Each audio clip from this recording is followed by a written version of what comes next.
Chapter 102. The latest chapter of this book is not finished yet.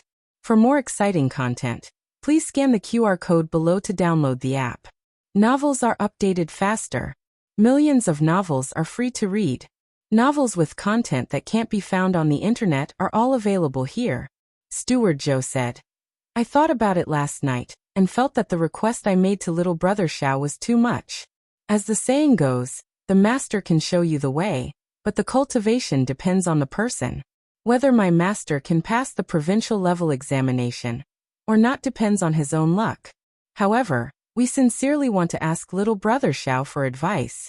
My master said that as long as little brother Xiao is willing to go to the provincial capital, everything else is negotiable. Gu Jiao looked at him and said, in other words, it's not our fault if he doesn't pass the examination? Steward Joe hurriedly said, not bad, not bad. Gu Jiao said, money. Steward Joe said, give it to him. Give it to him when he goes to the provincial capital. I won't go back on my words. Gu Jiao said, you can go and talk to my husband directly. Steward Joe said helplessly, why didn't I go? But little brother, Xiao doesn't want to talk to us anymore. I hope Lady Xiao can do me a favor and take this money first. It's all yours whether he passes the examination or not. Gu Jiao took the brocade box from him and said coldly, it doesn't matter if it's money or not. I just want to ask for your help. Steward Joe, can you not say greedy for money in such a fresh and refined way? Steward Joe thanked her profusely. Gu Jiao repeatedly emphasized that she was just a messenger and not a lobbyist. Steward Joe smiled and said, of course. Of course. Gu Jiao took the money and little Jing Kong back to the village. She counted the money. It was a total of 500 taels. This messenger fee was really not small. After Xiao Lulang finished school that night, Gu Jiao told him about her meeting with Steward Joe during the day. She didn't hide a word and didn't add any details. Xiao Lulang listened and frowned. Of course, he wasn't complaining that Gu Jiao went to see Steward Joe, but he didn't expect Steward Joe to not give up and come to his house. He said, in the future, if someone comes to visit, don't leave with them easily. Steward Joe is not a difficult person to deal with, but what if? Gu Jiao looked at him with a smile that was not a smile. You seem to be worried about something. Could it be that someone will come looking for you? Xiao Lulang opened his mouth but hesitated. After a while he said, I just want you to be careful. Got it. Gu Jiao smiled, then looked at the box of silver on the table and said, what do you plan to do about the Lin family? Xiao Lulang was aware of the Lin family's situation. It was exactly as what Steward Joe had said. If no one in the family could become an official, no one would be able to protect the Lin family after 30 years. Of course, the Lin family could buy an official position, but the position they bought wouldn't be high enough, and no one would dare to sell the position to the Lin family. Thus, the imperial examination was the only way out for the Lin family. He had heard that in order to have more useful sons, the master of the Lin family had almost turned himself into a breeding pig. Xiao Lulang muttered to himself for a moment and said, if you don't insist on results, there's no harm in going. After all, it was 2,000 taels of silver. Gu Jiao also felt that it was feasible. The provincial capital was farther than the prefectural capital. If it was the provincial examination, they would have to leave more than a month in advance. It was hard to say if they would be able to find a suitable place to settle down. If they lived in the Lin manor, it would be much more convenient. Moreover, if they went earlier, they would be able to acclimatize sooner and wait for the exhausted. Gu Jiao asked, will it delay your studies? Xiao Lulang said, it won't. Gu Jiao remembered that the principal had said that Xiao Lulang was an extremely intelligent person. It was just that he didn't want to go to the capital for the imperial examination. Letting him travel around wasn't necessarily a bad thing. Gu Jiao nodded. Then it's settled. Xiao Lulang said, yes. She originally thought that the matter of going to the Lin family was settled. Unexpectedly that night, Gu Jiao had a dream. She dreamed that Xiao Lulang had agreed to Steward Joe and was escorted to the provincial capital by Steward Joe and the Lin family's guards. The Lin family was indeed sincere in seeking advice and didn't plan to play any tricks. This matter was supposed to be foolproof, But man proposes and God disposes. Halfway through the journey, Xiao Liulang's group ran into a once-in-a-decade rainstorm. The relay station that Xiao Lulang lived in was flooded, and the group was separated by the water. Xiao Lulang hugged a piece of driftwood and his life was saved, but he fell seriously ill. By the time Steward Zhou and the others found him and brought him back to the Lin family, he had already lost a layer of skin. Fortunately, they had set off early. Even if they were delayed for so long, there were still 2 months before the provincial examination. Xiao Lulang recuperated in the Lin family while tutoring the Lin family's 6th young master. The Lin family's 6th young master was a well-behaved person. He wasn't extremely smart, but he was diligent and persevering. Xiao Lulang got along well with him. However, something big happened when the provincial examination was approaching. A cousin of the Lin family came to the Lin family for a short stay. She was the niece of the Lin family's matriarch. That cousin of the Lin family fell in love with Xiao Lulang at first sight. Xiao Lulang was still a cripple, but she still fell in love with him. It could be seen that this man's appearance was very troublesome. However, she was a girl with status and couldn't recommend herself to sleep with him. Coincidentally, the Lin family's 6th young master had caught a cold. The cousin of the Lin family's 6th young master came up with a plan and persuaded her aunt. Cousin probably won't be able to pass the examination like this. Why don't we let Xiao Lulang take the examination instead? Cousin will write his name, and he will write cousin's name. This way, the chances of him passing the examination will be higher than cousin's. The cousin of the Lin family told her aunt that she was willing to be Xiao Liulang's concubine to express her gratitude. Madame Lin was an experienced person. How could she not see through it? However, these words did indeed strike a chord in her heart. Although she didn't give birth to the Lin family's 6th young master, this concerned the future of the entire Lin family. Madame Lin agreed. Xiao Lulang sternly refused and even reprimanded the two of them. Madame Lin had an attitude of giving it a try. If it didn't work, then forget it. However, that cousin of the Lin family was a ruthless character. In a fit of anger, she actually drugged Xiao Lulang. In all fairness, that cousin of the Lin family's 6th young master wasn't bad. It could even be said that she was as beautiful as a flower. However, even so, Xiao Lulang relied on his strong willpower to overcome the effects of the aphrodisiac. However, he also fell ill from then on. After waking up, Gu Jiao was furious. What a messy cousin of the Lin family. How dare she have such a bad idea about Xiao Lulang? She even used such a despicable method to harm him and the good fortune of the rest of his life. Moreover, it wasn't only his good fortune. This was intolerable. It seemed that he couldn't go to the Lin family's mansion. That cousin of the Lin family was a frequent visitor. As long as Xiao Lulang moved in, he would definitely meet her no matter how careful he was. The sky was slightly bright. Gu Yan and old Madame Lin were still sleeping in their rooms. Gu Jiao was sitting in the central room, eating breakfast with Xiao Lulang and little Jing Kong. Little Jing Kong was the first to finish eating. Then he went back to the west room to pack his bag. Gu Jiao took a sip of porridge and hesitated about how to start the conversation with him. He got up early in the morning and packed his luggage. Gu Jiao looked at the 2 bags on the chair with a subtle expression.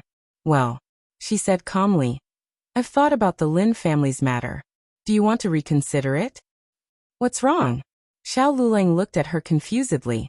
Gu Jiao said seriously, You'll be gone for so long. What will happen to your family? Xiao Lulang was stunned. We don't farm. Gu Jiao continued to be serious. We don't farm, but there are old and young at home. It's hard for me to take care of them alone. Occasionally, I have to go up the mountain. Xiao Lulang was confused. He didn't seem to be of much help at home. He didn't do much work at all. The main thing was that she rushed to finish it.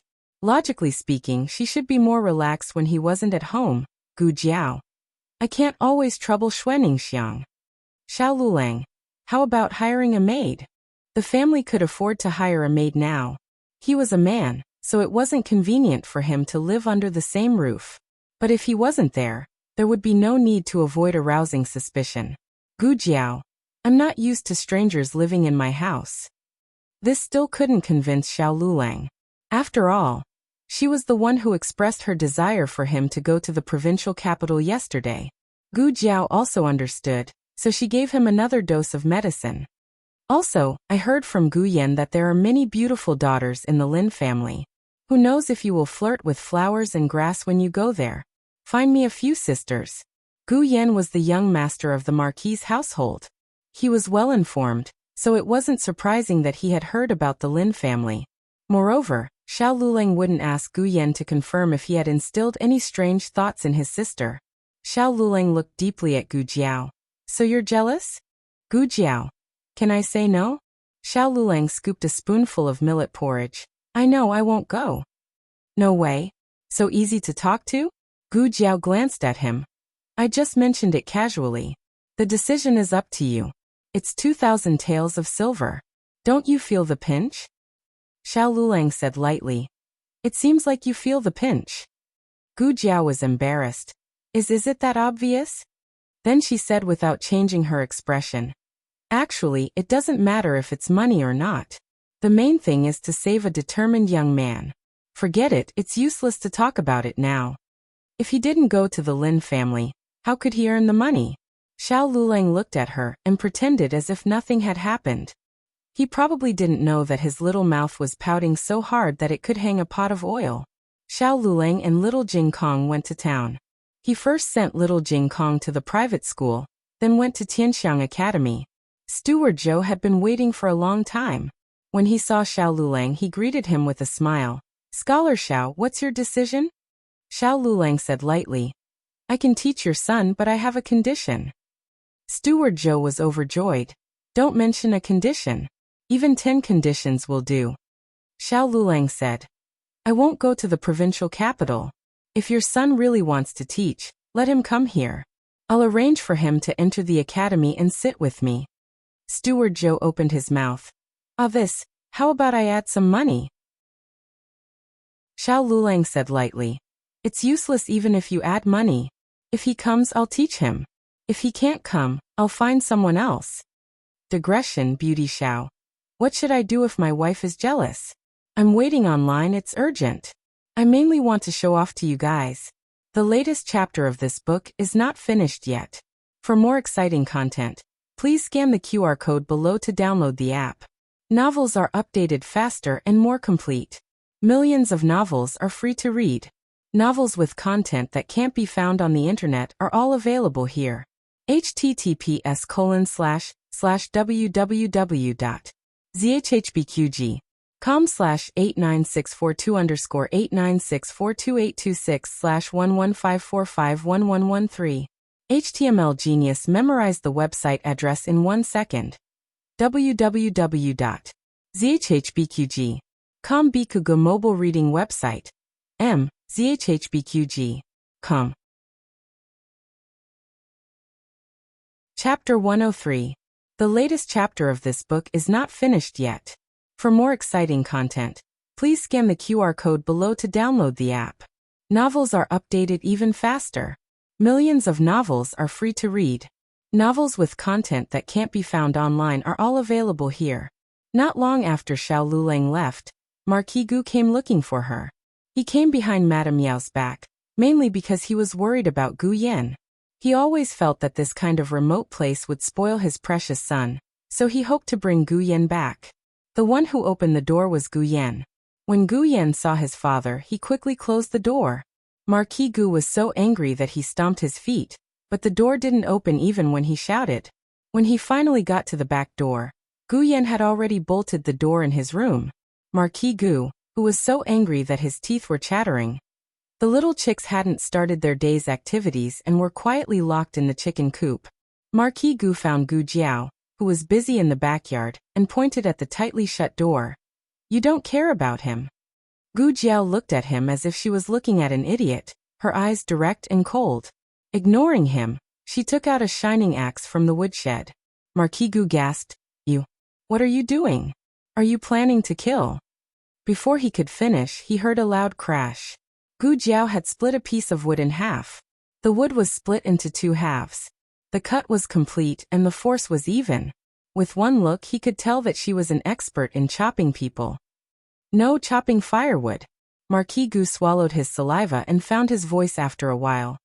Your place is not suitable for Yenner to live in. He grew up spoiled and spoiled. His food and clothes are not comparable to a normal person's. His body is finally getting better. If you don't take care, I'm afraid that his illness will act up again. You're his sister, don't harm him. If you two really want to be together, then move back to the villa. The villa is so big, you can live in whichever courtyard you want. If you don't like the current one, you can have the servants build a new one.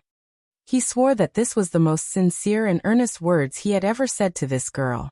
He had made a huge concession, so he should be moved now, right? He didn't yell at her, didn't hit her, and spoke to her so nicely. She should be satisfied, right? But who would have thought that Gu Jiao was not moved at all? She only said indifferently, he's living very well here.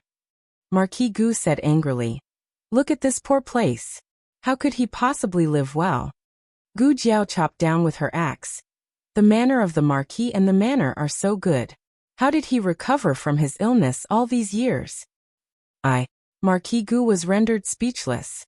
That's right, Gu Yan had been living in the most luxurious house, eating the most exquisite delicacies, and having a large group of servants. However, his body was still deteriorating. It was only after encountering Huichun Hall that he finally came back from the dead. Marquis Gu knew that this matter could not be resolved. Otherwise, why would they be called fraternal twins? The siblings were exactly the same when it came to opposing him. Marquis Gu put his hands on his hips and took a few deep breaths. When do you plan to return? If he insisted on staying, he would definitely succeed, right? But there had to be a time limit.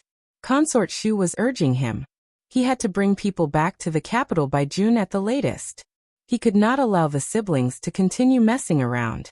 If he wants to go back, he will naturally go back. Gu Jiao did not mention herself, because she had never thought of going back. Marquis Gu finally understood what was going on. This girl was stubborn.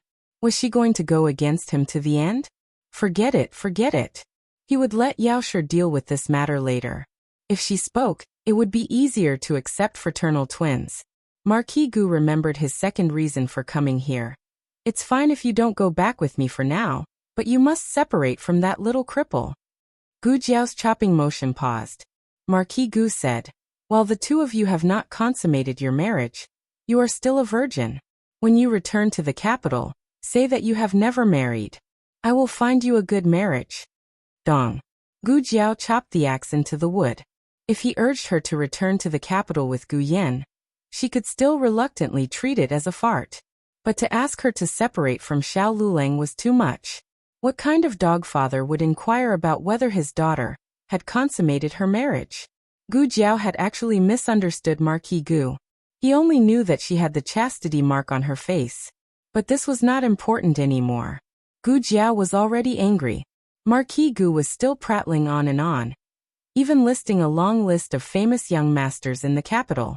But before he could finish, he saw Gu Jiao stand up with a cold expression. Marquis Gu felt his scalp tighten under Gu Jiao's death stare, and his hair stood on end. This girl, how could she have such a frightening gaze? You, what right do you have to interfere with my matters? Because I am your father. Then did you raise me? Did you raise me for even a day? Marquis Gu choked and after a while he stammered. Isn't that because we carried the wrong child? Am I not back to make it up to you now? As long as you return with me, you will be the daughter of the Marquis. Your mother and I will dote on you. Gu Jiao sneered. You have no sincerity at all. Marquis Gu said unhappily, how am I not sincere? Gu Jiao said slowly, if you really want to take me back, then chase out that Gu Jinyu who has taken over my identity for more than 10 years. That is the sincerity you should have. Marquis Gu's face darkened. How can you say such vicious words? None of this is Jinyu's fault, but you want to blame it on her.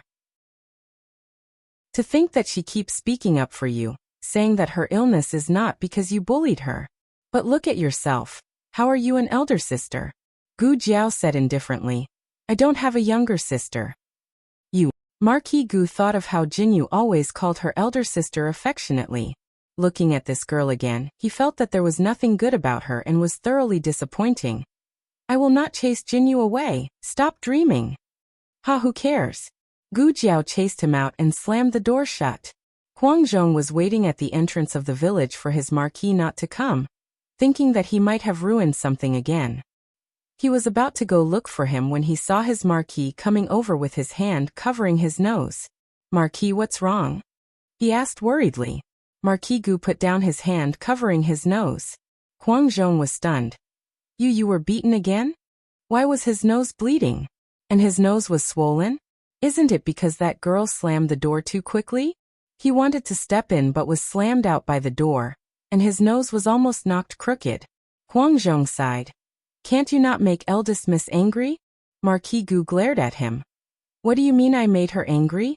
It's clearly her who made me angry." Huang Zhong asked. "How did she make you angry?" Marquis Gu snorted. "She actually shamelessly asked me to chase Jinyu out.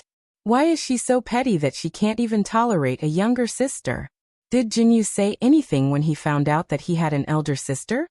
This was different. Second Miss was not his biological daughter, and she had taken over the identity of eldest Miss for so many years. It was good enough that she was not sent back to the main family. How could she complain? Second Miss was innocent, but wasn't eldest Miss the same? She suffered the hardships that Second Miss deserved, and Second Miss enjoyed the blessings that she deserved. Who would be happy? But Huang Zhong had followed the Marquis for many years and knew his character well.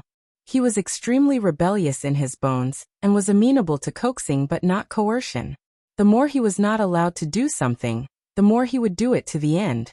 On this point, the father and daughter were 100% alike. Huang Zhong sighed. "Marquis, let's go back."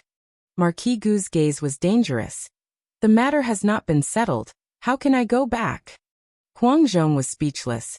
"No, you can't do anything to eldest Mississippi. I can't do anything to her, but that doesn't mean I can't do anything to others." Marquis Gu said coldly, "Let's go to the academy." Class had just ended at the academy. Xiao Lulang came out of Tianxiang Academy and was about to go to the private school to pick up little Jing Kong. Marquis Gu called over the academy's servant and asked him to point out who was Xiao Lulang. The servant pointed. "It's him." Marquis Gu looked at Xiao Lulang, and with just one glance, his eyeballs almost fell out. Wasn't this the young man that he met on the way out of the village, and looked similar to Zhao Du's young marquis? How could it be him? Marquis Gu and Zhao Du's young marquis had not met much, mainly because there was no interaction between the two manors. Although they were both Marquis manors, Marquis Xianping's rank was higher than Marquis Ding An's. Marquis Xianping was a true first-grade marquis. He had power and influence, wealth that could rival a country, and he dominated the capital. Marquis Xianping's younger sister was the current Empress Xiao. When his own sister, Consort Xu, saw her, she had no choice but to perform the etiquette of a concubine. A son from such a family was definitely worthy of being called a favored son of heaven. His birth was already so outstanding, but he still did not disappoint. When he was 12 or 13 years old, he became the young chancellor of the Imperial College. His magnificence did not lose to his biological father, Marquis Xianping. Unfortunately, heaven was jealous of such talents. Marquis Gu looked at Xiao Lulang again. This time he did not feel that they were similar. Zhao Du's young marquis was a pure and kind young man. He was gentle like jade, and his eyes always held a clean and beautiful smile. Xiao Liulang's eyes were too cold, and his heart was dark. Marquis Gu narrowed his eyes unhappily. At this time, Xiao Lulang came closer. The servant waved at him. "Xiao Lulang, someone is looking for you." Xiao Lulang glanced at Marquis Gu and stopped in his tracks. Marquis Gu did not insist on waiting for him to come over. He walked over himself and looked at Xiao Lulang with disdain. "You are Xiao Lulang?" Xiao Lulang looked at him calmly. "What is it?" Marquis Gu gave Huang Zhong a look. Huang Zhong took out a stack of banknotes. Marquis Gu said arrogantly, "Leave my daughter and these banknotes are yours." Xiao Lulang did not even look at the banknotes. He said expressionlessly, "Isn't this too little?" Marquis Gu raised his chin and said, 5,000 taels is enough for you to squander for a few lifetimes.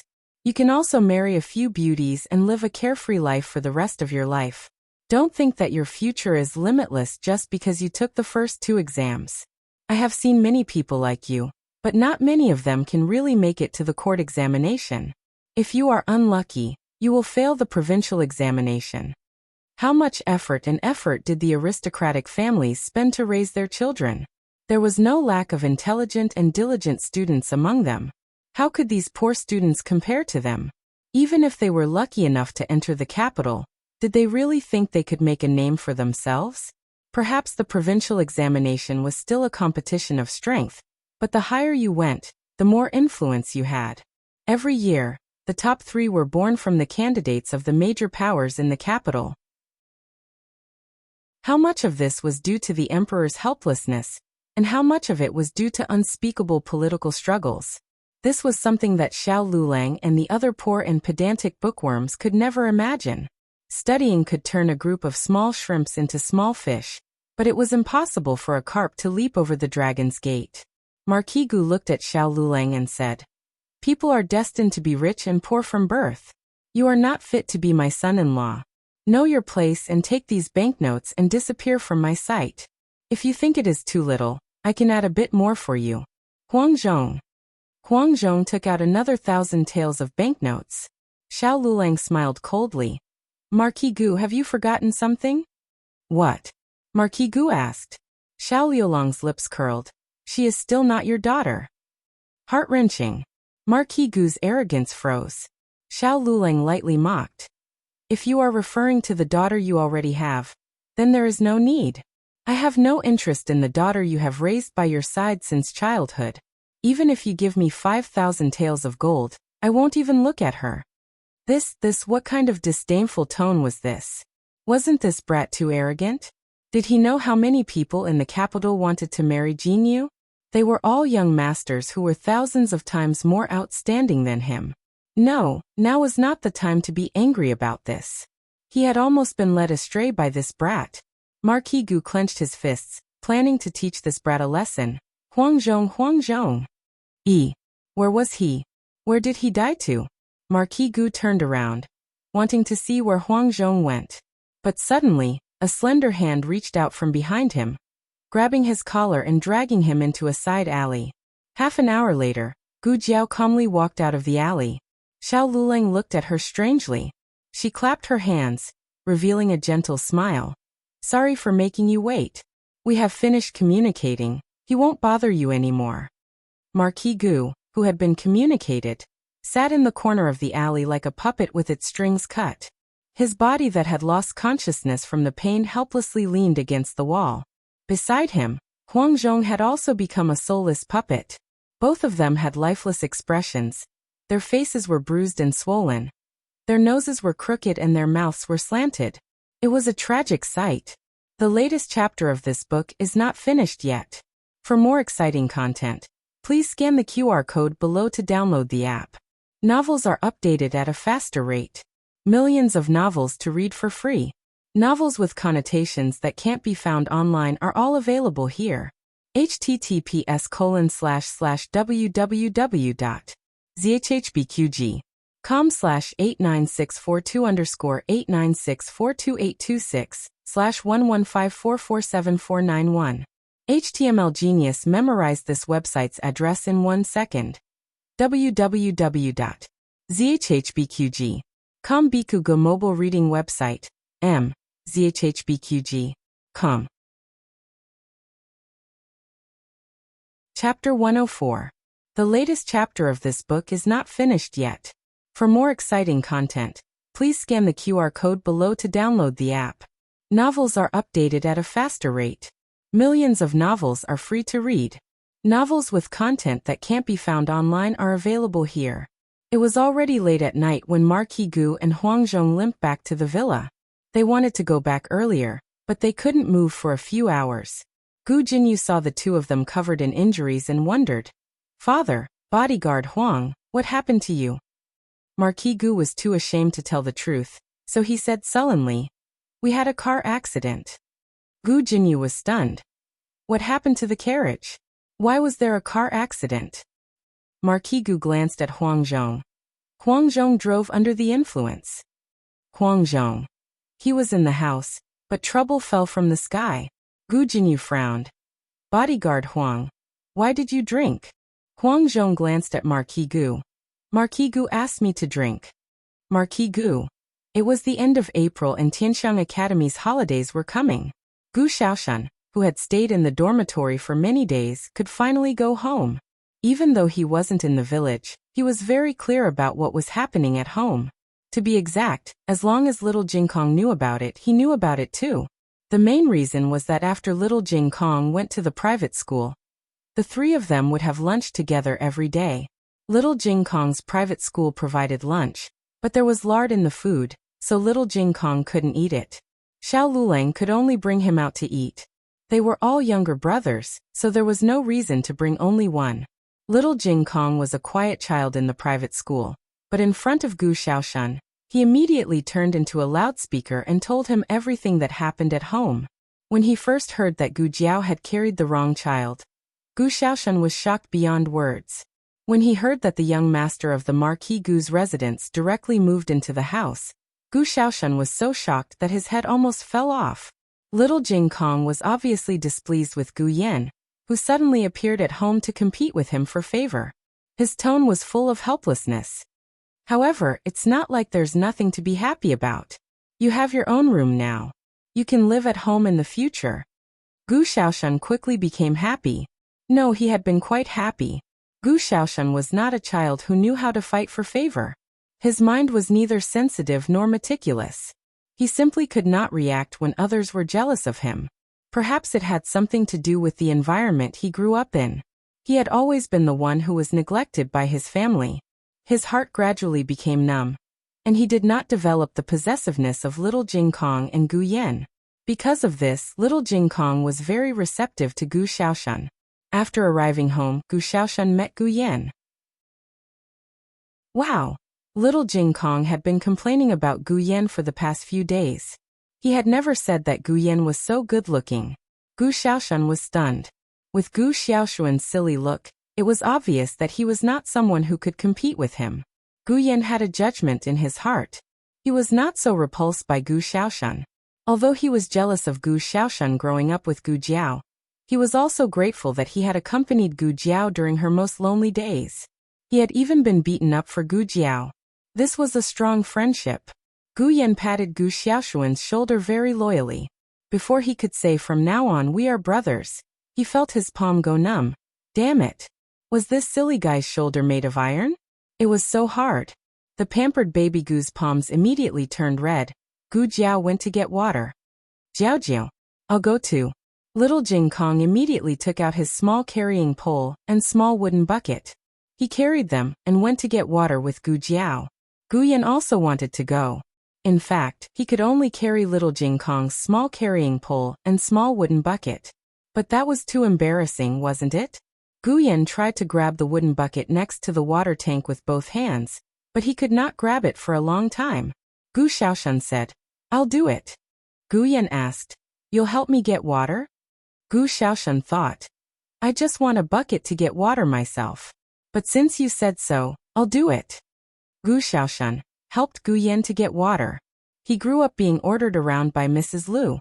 He had no place to use his strength, so he could only fetch water with a swishing sound.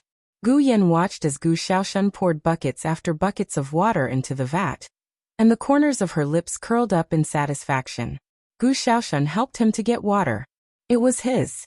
Gu Yan suddenly found Gu Xiaoshan more pleasing to the eye. When they were eating at the table, he and little Jingkong waited for Gu Jiao to pick up food for them. There was only one sweet potato ball left. Xiaoshan can give it to me, he said generously. Okay. Little Jingkong nodded seriously. He had no objection. After the meal, Gu Jiao cut a plate of fresh fruits and ate until there was only one piece left. Gu Jiao was most afraid of this kind of situation, so she usually calculated before giving out food. But Gu Xiaoshan came back today, so the rhythm of eating was disrupted. If it was in the past, they would argue about who should get the last piece of jiao jiao. But today, give it to Xiaoshan. He hasn't been at home these days, so he should eat more. Gu Yan said generously again. Little Jingkong nodded. He still had no objection. Gu Xiaoshan felt that Gu Yan was quite good. He was not like what little Jingkong said. As a reciprocal gift, he should show more concern for him. Gu Xiaoshan looked at Gu Yan and said, "Are you used to living at home?" He said at home. This word successfully pleased Gu Yan. Gu Yan smiled. "I'm used to living here. Our rooms are very close to each other. They could communicate more." "You live at the back." Gu Xiaoshan and Gu Yan were thinking about different things. "When I'm not here, who do you play with?" Gu Yan was stunned by this question. Gu Xiaoshan continued, "What do you do during the day?" "That's right." What did Gu Yan do during the day? Gu Jiao was busy with the mountain affairs recently. She was rarely at home during the day. If she was at home, Gu Yan would stick to her. What if she was not at home? When little Jing Kong was at home, Gu Jiao was not worried about what he did during the day. He was a child with a good plan. He had a full day. Moreover, there were many children of the same age in the village. Little Jing Kong could go and play with them. Old Madam was often at home alone. However, Gu Jiao was not worried about her at all. She could tease Go Hua, talk to Xue Ningxiang's mother-in-law, or tell the villagers the play. Her life was more exciting than Gu Jiao's. Gu Yan was a very antisocial person. It was difficult for him to get along with the young people in the village. He had been here for several days, but he did not even go out of the door. He was a person who was waiting for death since he was born. He was not like little Jing Kong who would find things for himself to do. It was not that he did not want to find things, but there were many things that he could not do. He was most afraid of the sudden silence. Gu Xiaoshan did not feel the tense atmosphere at all. "Aren't you bored?" "First kill. You can go and find Zhu Zi and the others during the day, but you are so soft and tender. You won't be able to play with them." "Second kill. We don't have any land for you to plant." "Third kill. You can't help me with the work. You can't do all the heavy work." "Fourth kill. All right. You are so good-looking. Why don't you go to school?" "Fifth kill." Gu Yan slumped on the back of the chair soullessly. "What does being good-looking have to do with studying? I treated you as my brother, but you turned around and stabbed me in the back." Gu Yan did not expect this to happen even in his dreams. He hated studying. When he was in Hofu and the mountain villa, his family had invited a tutor for him. But he was either late or left early. Otherwise, he would fall asleep during class. He was not in good health. The tutor did not dare to scold him. He could not control him. In the end, he simply gave up. There was a tutor who stayed in the mountain villa, but the tutor only taught him for less than 10 days a year. In Gu Xiaoshuan's words, he was a slacker. Gu Yan looked at Gu Jiao with grievance. He wanted to tell her with his eyes. He did not want to go to school. No. Gu Jiao did not object to Gu Yan going to school in Little Jing Kong. Naturally, she would not object to Gu Yan going to school now. Moreover, Gu Yan's condition was very stable now. Studying was not a problem. She could unconditionally tolerate other things, but there was no discussion about going to school. Gu Jiao automatically ignored Gu Yan's little eyes. "You are old enough. It's time for you to go to school." Gu Yan roared in his heart, "No, I am still a baby." Gu Jiao and Xiao Luling seriously discussed Gu Yan's school matters. Gu Jiao said, "I still hope that he can stay with you as much as possible. This way you can take care of each other. The private schools in Tianxiang Academy and Little Jingkong are both good." "Private school," Xiao Luling said after thinking about it. Tianxiang Academy was not easy to enter. Xiao Luling could ask Dean Li to open the back door for him. However, after entering the academy was the key. The students in Tianxiang Academy were all very basic. They were at least scholars. Most of them were scholars. Their learning progress was very fast. The atmosphere was also very tense. Gu Xiaoshan was an exception. He was simple-minded and unaffected.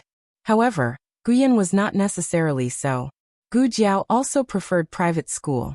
She looked at Little Jing Kong. "How is your private school?"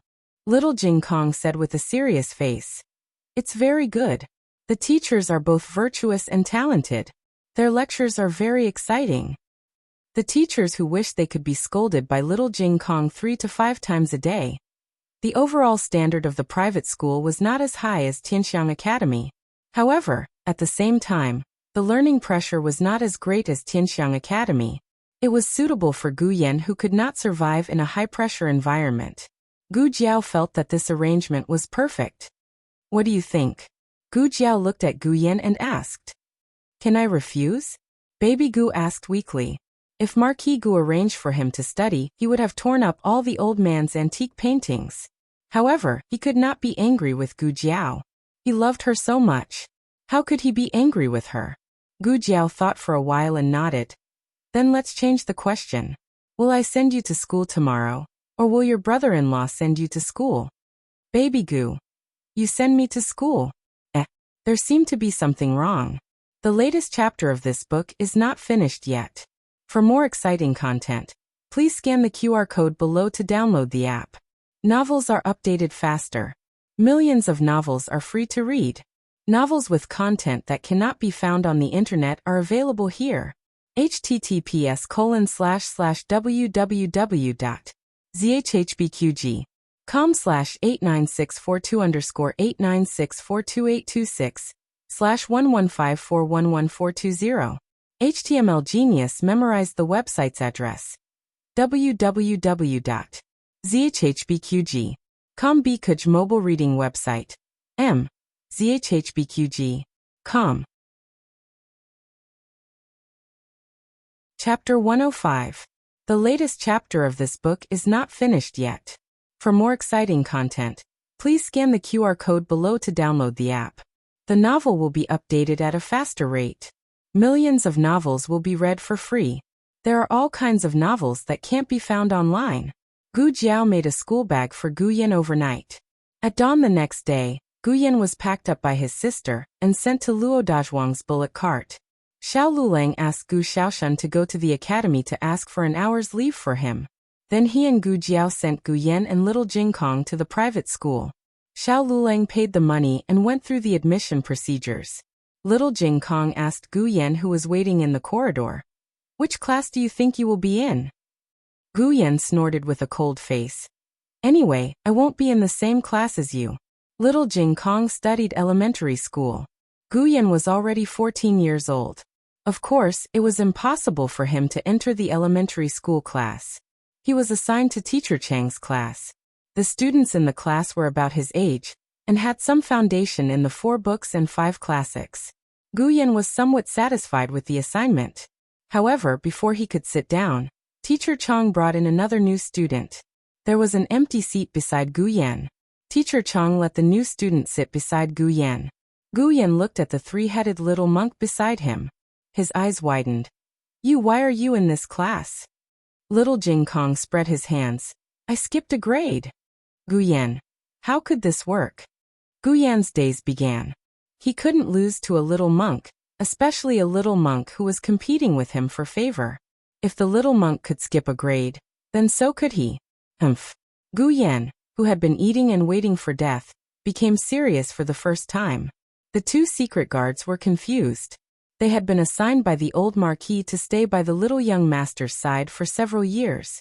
It could be said that they had a clear understanding of the little young master's character.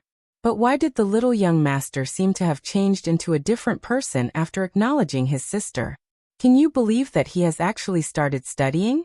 After completing the topographic map, Gu Jiao began to plan for the reclamation of the wasteland. She marked out on the map where the medicinal fields were to be cultivated, where the crops were to be planted, and where the ponds were to be built. This mountain started from the back of Luo's second uncle's house.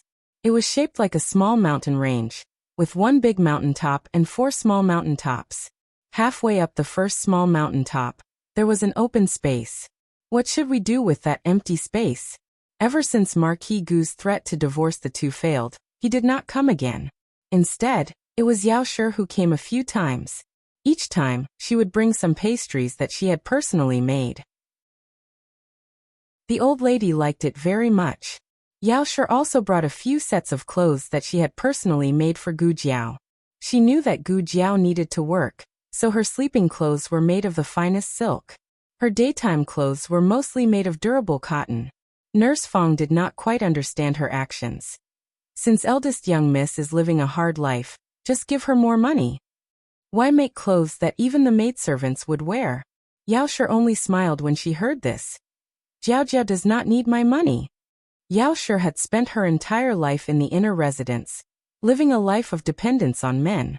Everyone thought that she should be like this. She herself also thought so, until she met her daughter. She felt that her daughter had lived the life she wanted. It was not money but freedom. Ever since Yao Shi was rejected the first time, she did not mention anything about living here. She also did not force Gu Jiao to call her mother. She only came to see Gu Jiao, and then let Gu Jiao treat her illness. After she finished her medicine, Gu Jiao gave her another 4 boxes. Gu Jiao interacted with Yao Shi as a doctor, so they were quite comfortable. Nurse Fong also came. She apologized to Gu Jiao for offending Gu Jiao earlier. The apology was sincere, but she still had some complaints about some of Gu Jiao's actions. She thought that Gu Jiao should go back with Yao Shi and properly show filial piety to Yao Shi and support her status as the eldest young miss. Because Gu Yan went to school, Yao Shi and Nurse Fong did not see him several times. However, there was one time when Gu Yan and little Jing Kong's private school was on holiday, and Yao Shi finally saw her son that she had not seen for a long time. Then, Yao Shi discovered that her son had gained weight. Yao Shi was so excited that she almost cried. Even in her dreams, she did not expect that her seriously ill son would grow into a little bun. Gu Yan was still not considered fat, but his original face was too thin, and his cheeks were sunken. Now there was baby fat on his cheeks, and he looked like a cute round little bun face. Yao Shi could not help but pinch it. It felt so good. Gu Jiao nodded in agreement. She pinched it every day so it felt so good. After getting on the carriage, Yao Shi cried with joy and said to Nurse Fong, "See, it was the right decision to let Yenner stay here, right?" Nurse Fong could not refute. Yes, the young master has put on weight, and his complexion is much better. In the past, Gu Yan would get angry every few days in the residence. He would not eat properly or sleep well. Yao Shi could only coax him and could not force him. After coming here, Gu Yan's bad temper calmed down a lot. He also had his own friends and playmates. Gu Xiaoshan, who killed him 5 times, and little Jing Kong, who learned how to hang and beat him. Mother. When Yao Shi's carriage arrived at the courtyard, Gu Jinyu had been pacing back and forth at the entrance for a long time. Yao Shi pulled her hand and used a handkerchief to wipe the sweat from her forehead. "Have you been waiting for me here the whole time? The sun is so strong. Aren't you afraid of getting burned?" Gu Jinyu did not sunbathe in the past, afraid that she would not look good if she got tanned. Gu Jinyu smiled sweetly. "I missed you, mother. How was it? Did meeting elder sister and younger brother go smoothly? And your younger brother's private school is on holiday today. I saw him in Jiaojiao. They are both doing well." When Yao Shi said this, she could not hide the smile in her eyes. Gu Jinyu could not help but be dazed for a moment. She could not remember how long it had been since she had seen her mother so happy. "What's wrong?" Yao Shi sensed her daughter's absent-mindedness. Gu Jinyu returned to her senses and smiled. "I also want to see them. When elder sister is no longer angry at me, I will go and visit her." Yao Shi said sincerely, "She is not angry at you. You have misunderstood her. She is not a petty person. She is just used to her current life and does not wish to be disturbed." Gu Jinyu bowed. Yes, daughter should not make such assumptions about elder sister.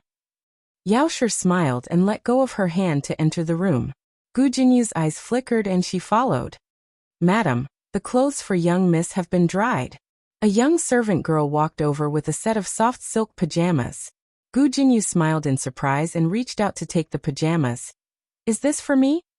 After unfolding it, she realized that the size was not right. Her pajamas were not this long. Her fingers tightened. The young servant girl had not noticed her earlier and only saw her now. She was so embarrassed that her face turned white. The young servant girl did not know whether to take it or not. Gu Jinyu smiled. "Mother, my clothes are too long. You should let elder sister wear them." Yao Shi had originally made the pajamas for Gu Jiao, but Gu Jinyu had already said so. If she told the truth, it would put the child in a difficult position. She warmly said, "Then mother will make a new set for you." To be honest, she had not made clothes for Gu Jinyu in a long time. The main reason was that the clothes she made could not keep up with the trends in the capital. Gu Jinyu found them old-fashioned and did not like to wear them. Gu Jinyu affectionately held Yao Shi's arm. As long as mother makes it, Jinyu will wear it every day. Gu Jinyu stayed in Yao Shi's courtyard for dinner. Marquis Gu also came over. He had only recovered today after being beaten up. He was too embarrassed to say that he had been beaten by a servant girl. So he could only slander Huang Zhong for being drunk and causing the carriage to get into an accident.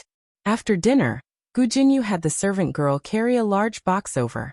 Yao Shi asked, "What is this for?" Gu Jinyu warmly said, "This is a gift I chose for elder sister. I don't know what elder sister likes, so I prepared some of everything." Yao Shi had the servant girl take away the food and open the box. The items inside were laid out one by one. There were jewelry, antiques, calligraphy and paintings, needles and embroidery. It could be seen that he had put in a lot of effort. Everything was not ordinary. But the most eye-catching item was still a guqin. Yao Shi opened the box. When she saw the quaint 5-stringed guqin inside, her breathing stopped. "Jinyu, this is..." Gu Jinyu smiled and nodded. "That's right, this is the Lunar Shadow Fushi guqin." This was not an ordinary guqin. It was a gift from His Majesty. There was only one in the entire country of Zhao. The real antique Fushi guqin had been lost in the previous dynasty. This guqin had come from Qin dynasty's top guqin master, Lunar Shadow.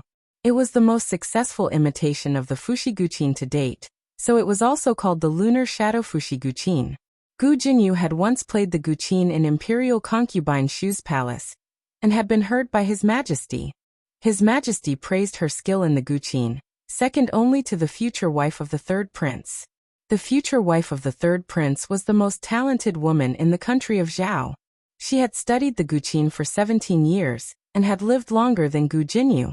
His Majesty felt that Gu Jinyu's talent was rare, and bestowed the Lunar Shadow Fushi guqin to Gu Jinyu.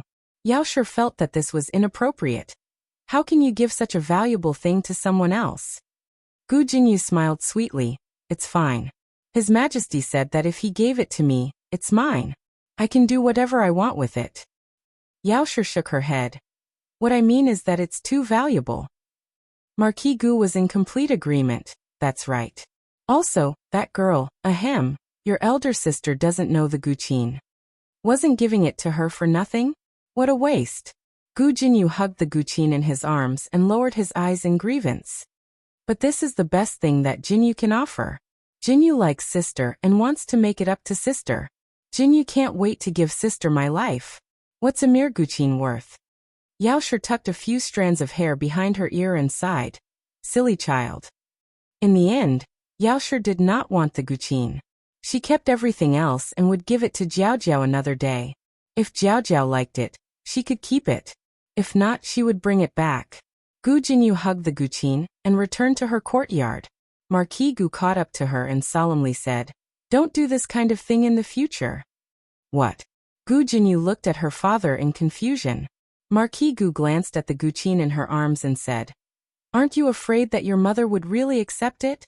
Gu Jinyu's eyes widened and dazedly said, "I originally wanted to give it to elder sister. Unfortunately, mother didn't want it." Marquis Gu let out a long sigh. "Fortunately, your mother didn't want it. Your elder sister grew up in the countryside and doesn't know music.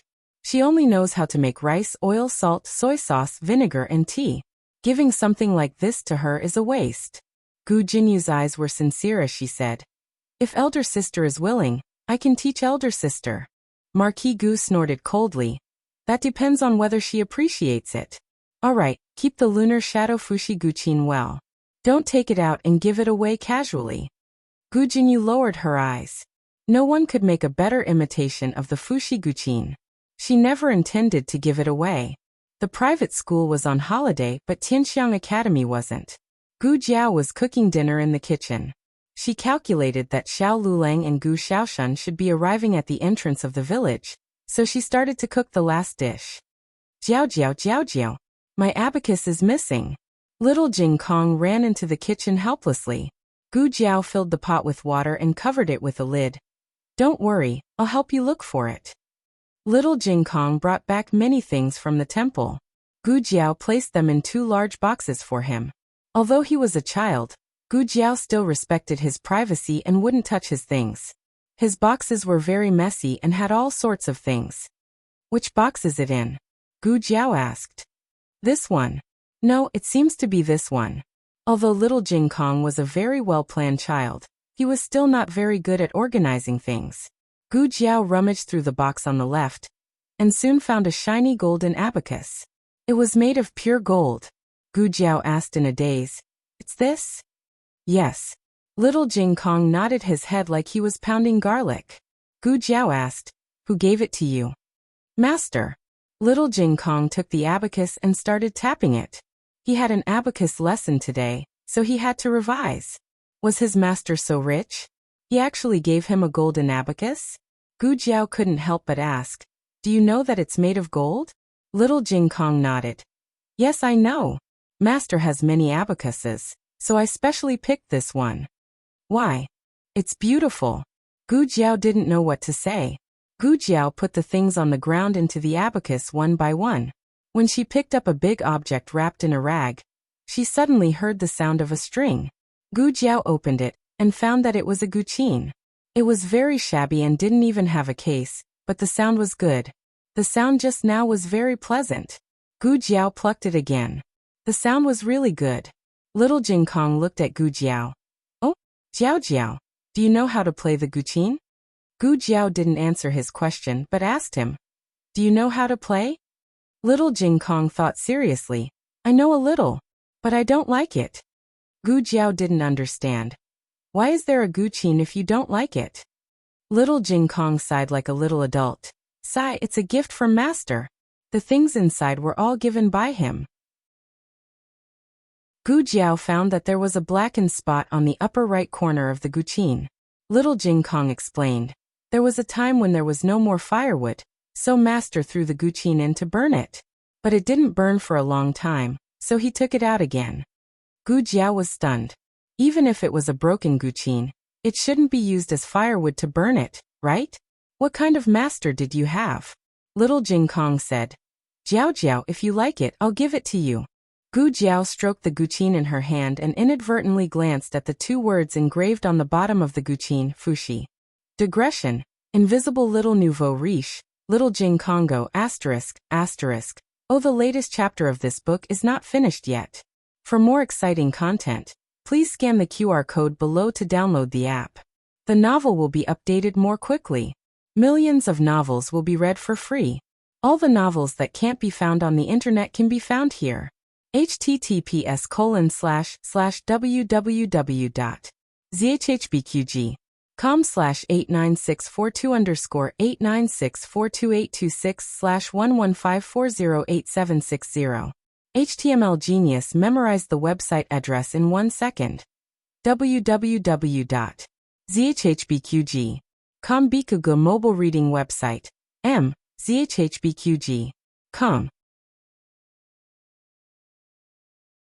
Chapter 106. The latest chapter of this book is not finished yet. For more exciting content, please scan the QR code below to download the app. The novel will be updated even faster. Millions of novels will be read for free. There are all kinds of novels that can't be found online. During dinner, the whole family saw little Jing Kong playing with a golden abacus. They all felt that their eyes were about to go blind. Little Jing Kong didn't have much concept of gold.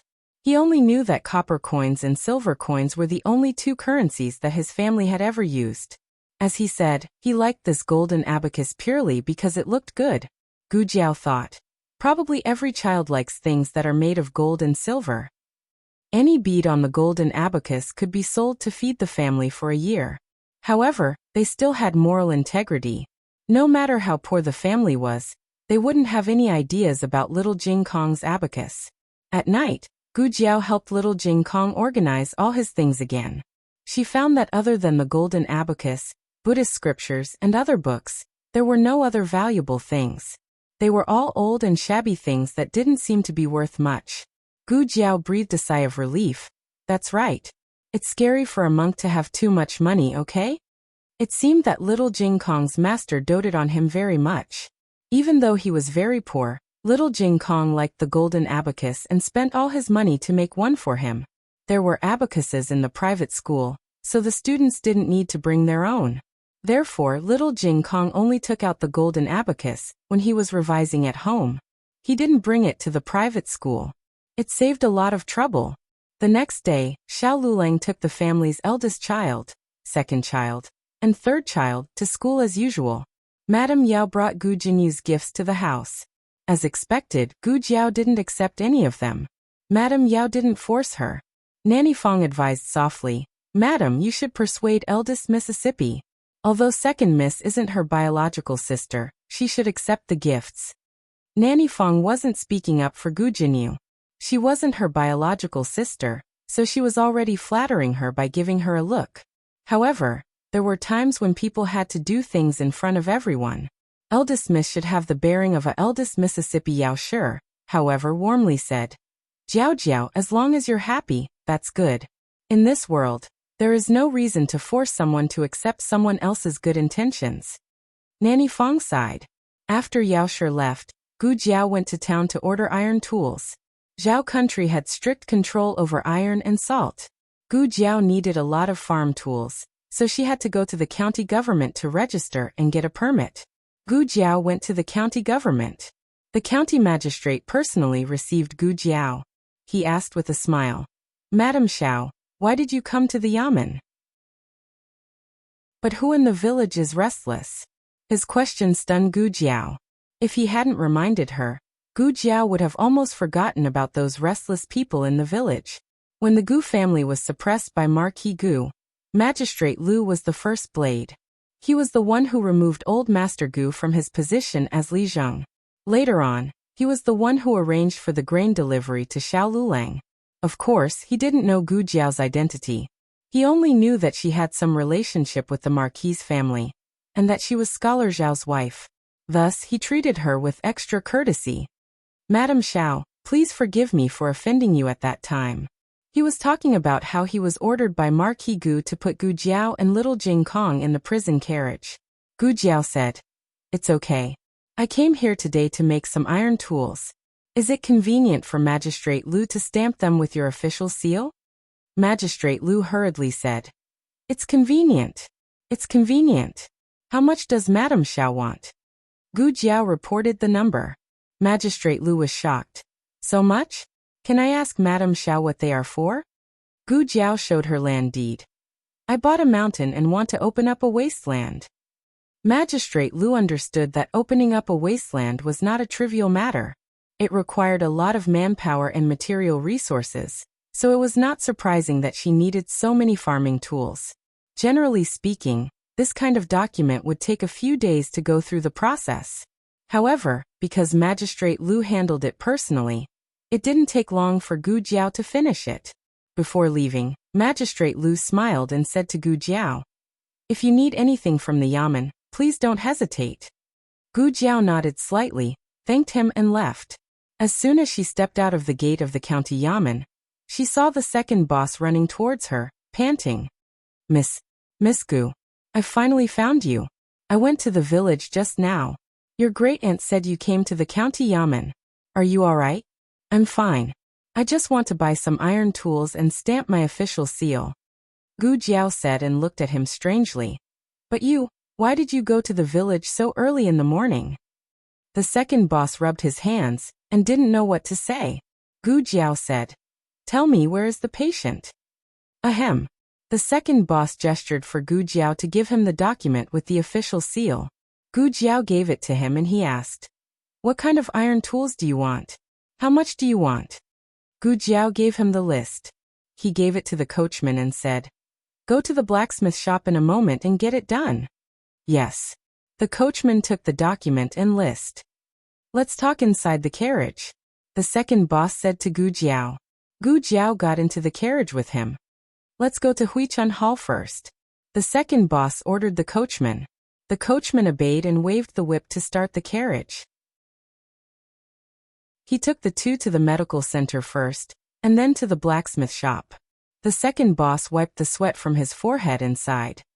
"There's a patient who's a bit difficult to deal with. I had no choice but to come to you. I owe you a favor this time." Gu Jiao paused and said, "No need. Count this as my consultation this month. The second boss was stunned. Ah? Then you're not going to young Master Gu's place? Gu Jiao nodded and said, Yes, I'm not going. He's already living in my house. Gu Yan went to the private school today, and the second boss only saw his grandaunt.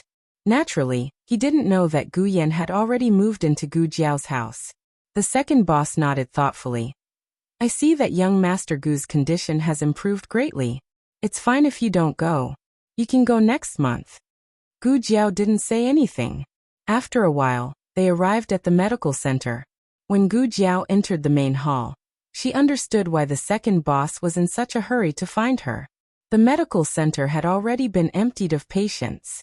All the doctors and workers, including shopkeeper Wang, were restrained by a group of guards wearing embroidered clothes.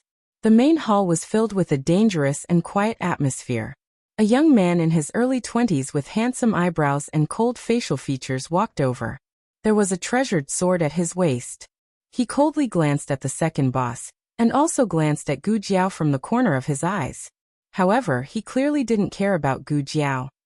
Where is the doctor you went to invite? The second boss tried to calm down and looked at Gu Jiao. It's her. The young guard frowned. An ugly girl? Gu Jiao changed into the clothes made by Yao Shi. They weren't shabby, but she still looked like a commoner.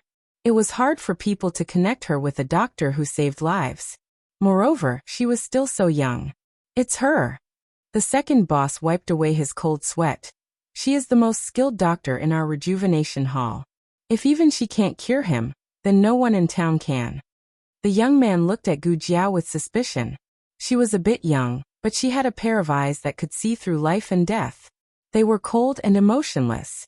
The young man knitted his brows and finally said, Come with me. Gu Jiao carried the small basket on her back and went with the young man to the side room in the backyard. There were dozens of guards guarding the backyard. Almost every 5 steps, there was one guard. The entire backyard was packed. Gu Jiao also noticed that there were several guards hiding on the roof and in the alley. With such a strict defense, the other party was afraid that they had a great background. However, Gu Jiao didn't ask anything. She was calm from beginning to end. You wait outside. The young man was also a guard. With an unfriendly tone, he stopped the second boss outside the door and let Gu Jiao in. Just as the young guard was about to step in, Gu Jiao suddenly said to him, You also wait outside. The young guard. Without waiting for the young guard to react, Gu Jiao closed the door with a bang. The young man. The second boss couldn't hold back his laughter. The more he interacted with Gu Jiao, the more he found that she was actually very protective of her own people. There was no limit to how protective she could be. There was a landscape screen in the room. Outside the screen, there were 2 servants who were waiting to serve. The servants were not young. They were about the same age as Gu Zhonghai and Gu Chonglu. However, they had a particularly feminine temperament. They didn't seem like normal men. When Gu Jiao was about to go around the screen, one of the servants stopped her. Please wait. What do you want? Gu Jiao asked. The servant took a piece of cloth and was about to cover Gu Jiao's eyes. Gu Jiao blocked his hand and said indifferently, How can I treat people with my eyes covered? The servant said, You can feel the pulse. Gu Jiao said coldly, Chinese medicine is about looking, smelling, asking, and feeling the pulse. Do you think I'm a god just by feeling the pulse? The servant frowned and was about to scold her when the man behind the screen said in a hoarse voice, Let her in. The servant immediately bowed to the screen respectfully. Yes. Gu Jiao went around the screen and came to the bed. The man was lying in the curtain. Only a skinny hand was exposed. Gu Jiao sat down on the stool and felt his pulse. You can see what you want to see, he said and was about to open the curtain. Gu Jiao suddenly grabbed his wrist. No, I don't want to see your face. Would she still be alive after seeing such a big shot's face? Gu Jiao covered his face with the curtain. Only the area below his waist was exposed. After the examination, the man's face turned red. Gu Jiao's face was as calm as water. The man cleared his throat. May I ask what disease I have? Gu Jiao looked at the screen. The man understood and said, They are trustworthy people. You can just say it. Oh. The patient didn't care, so Gu Jiao had no scruples as a doctor. Venereal disease. Gu Jiao said bluntly. Nonsense.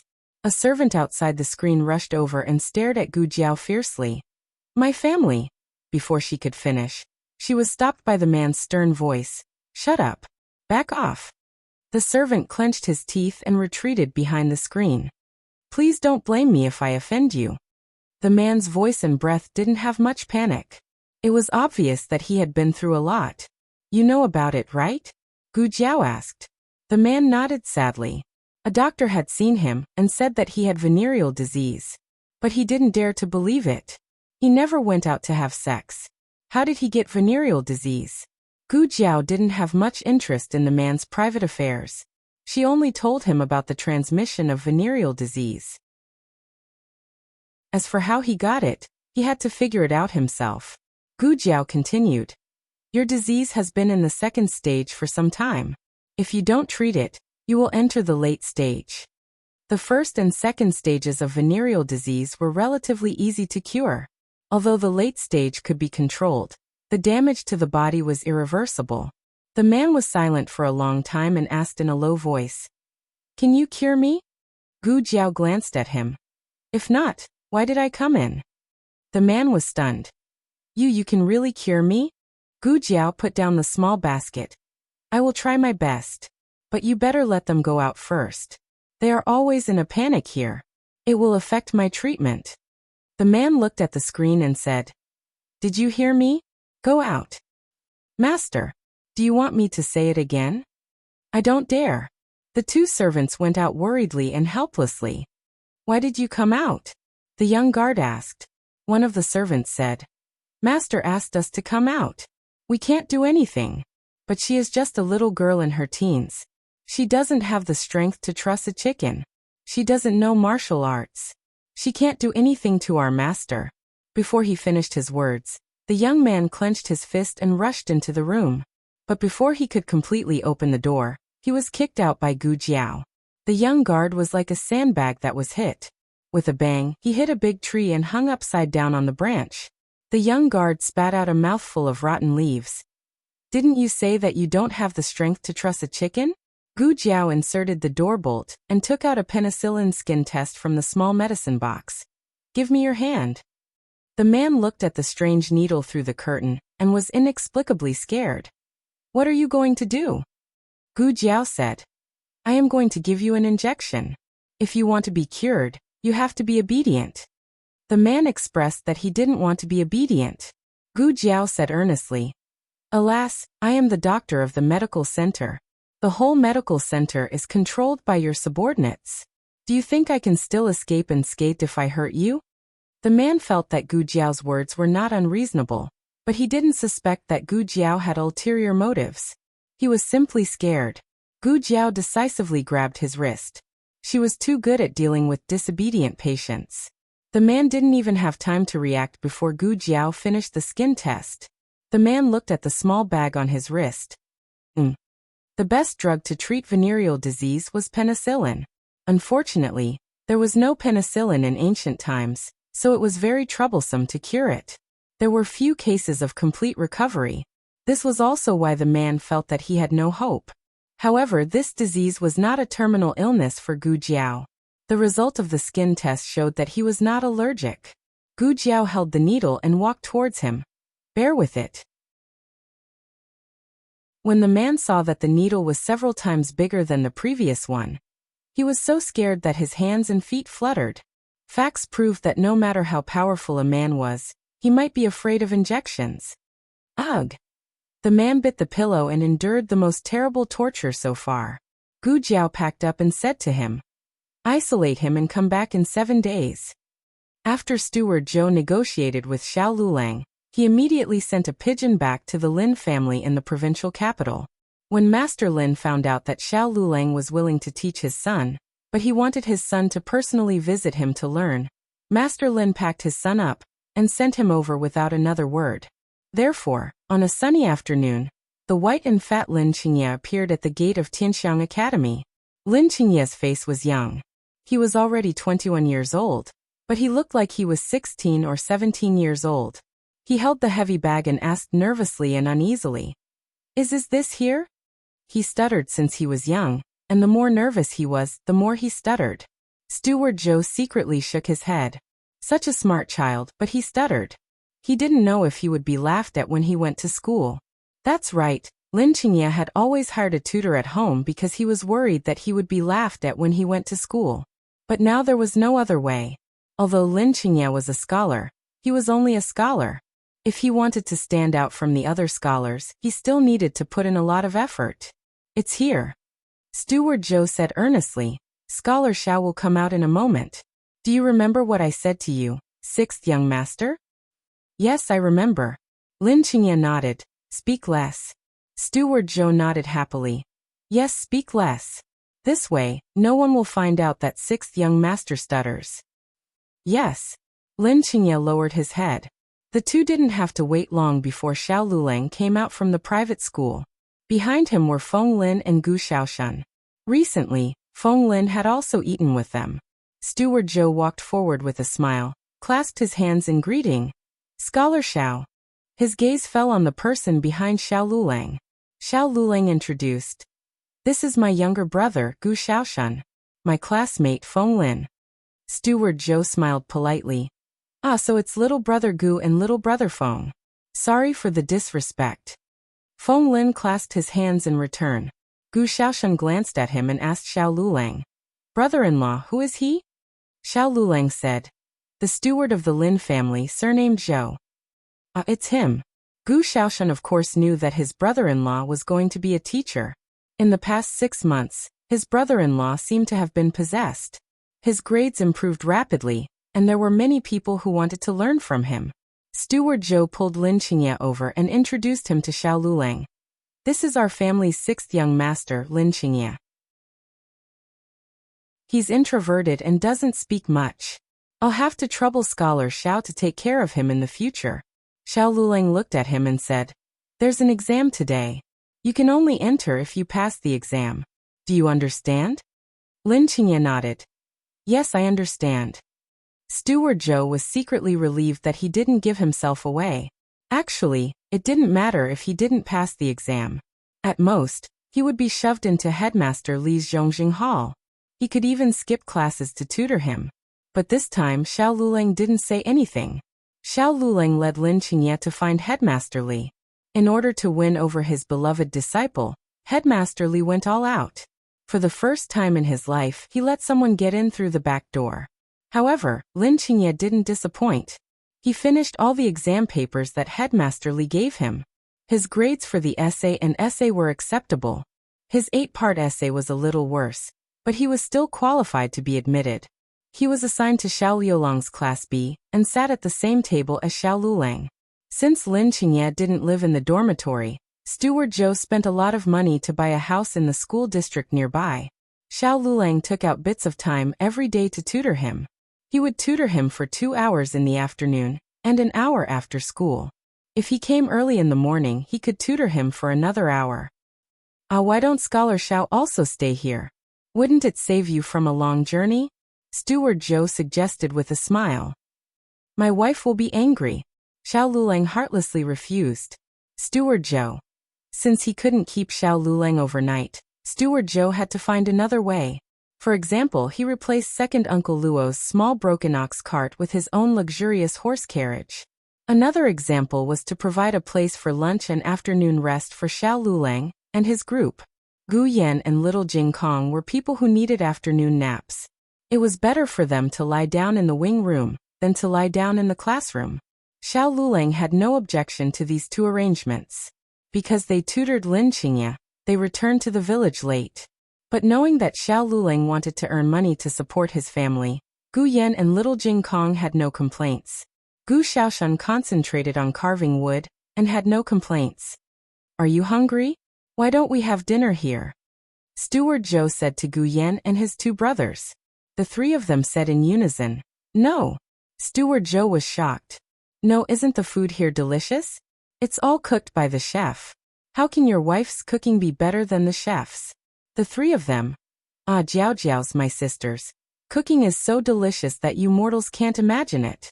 The provincial examination was held once every 3 years. Xiao Lulang was lucky to pass the county examination this year. However, many candidates had waited for 2 years. With the approach of the provincial examination, the atmosphere in the academy was unprecedentedly tense. Even the teachers no longer went to the examination every day and began to simulate the provincial examination for the examinees. Xiao Lulang also set questions for Lin Qingye. His questions were more profound and tricky than the teachers.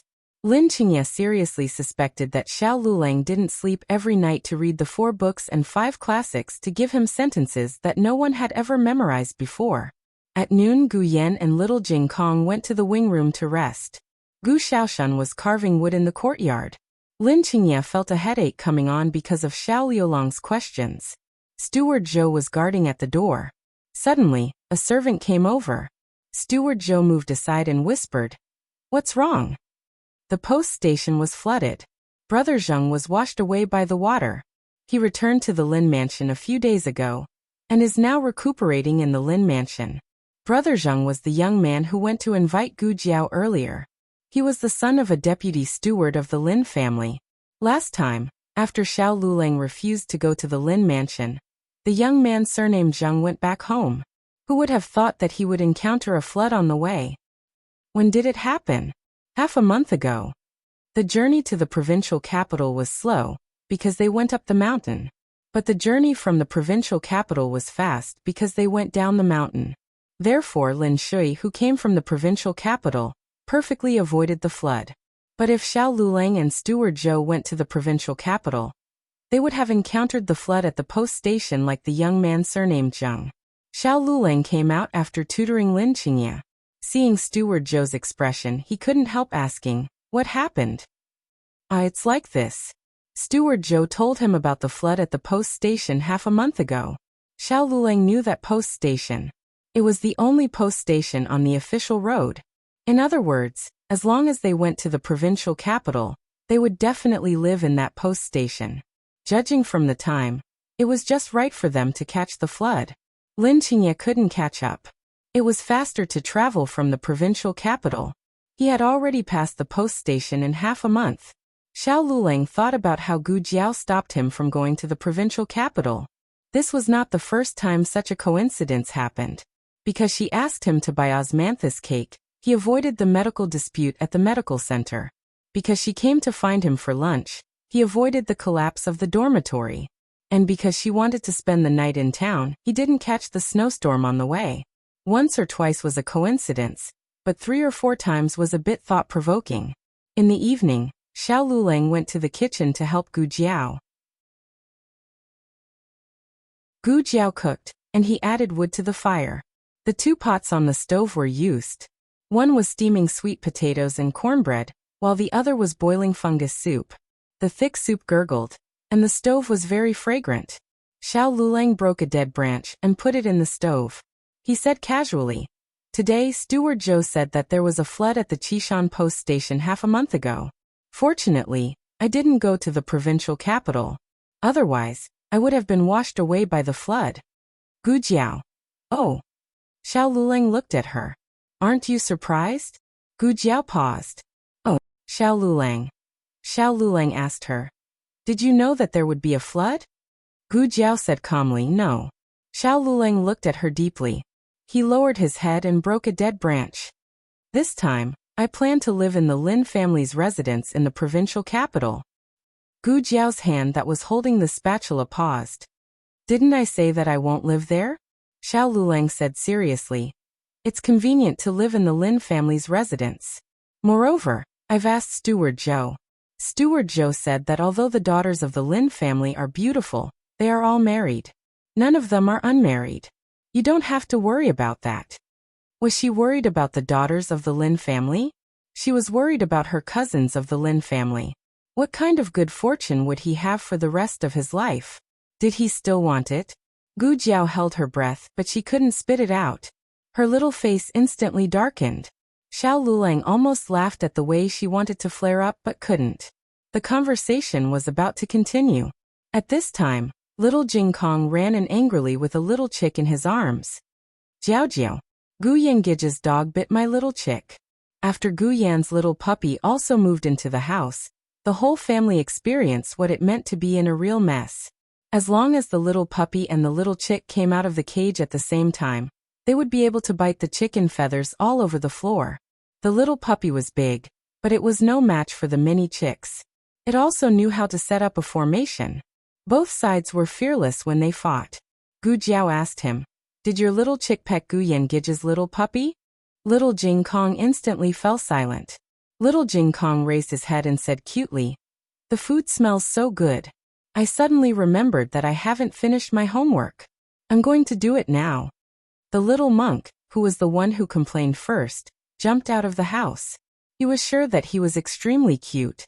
Jiao Jiao was so charmed by him that she forgot to get angry. As he jumped, he stuffed the little chick back into the chicken coop. Then, in a spurt of energy, he ran away and disappeared. The latest chapter of this book is not finished yet. For more exciting content, please scan the QR code below to download the app. The novel is more complete and updated faster. Millions of novels are free to read. There are all kinds of novels that you can't find online. https://www.zhhbqg.com/89642_8964286/115376718. HTML Genius memorized the website address in 1 second. www.zhhbqg.com Bikugo mobile reading website. zhhbqg.com.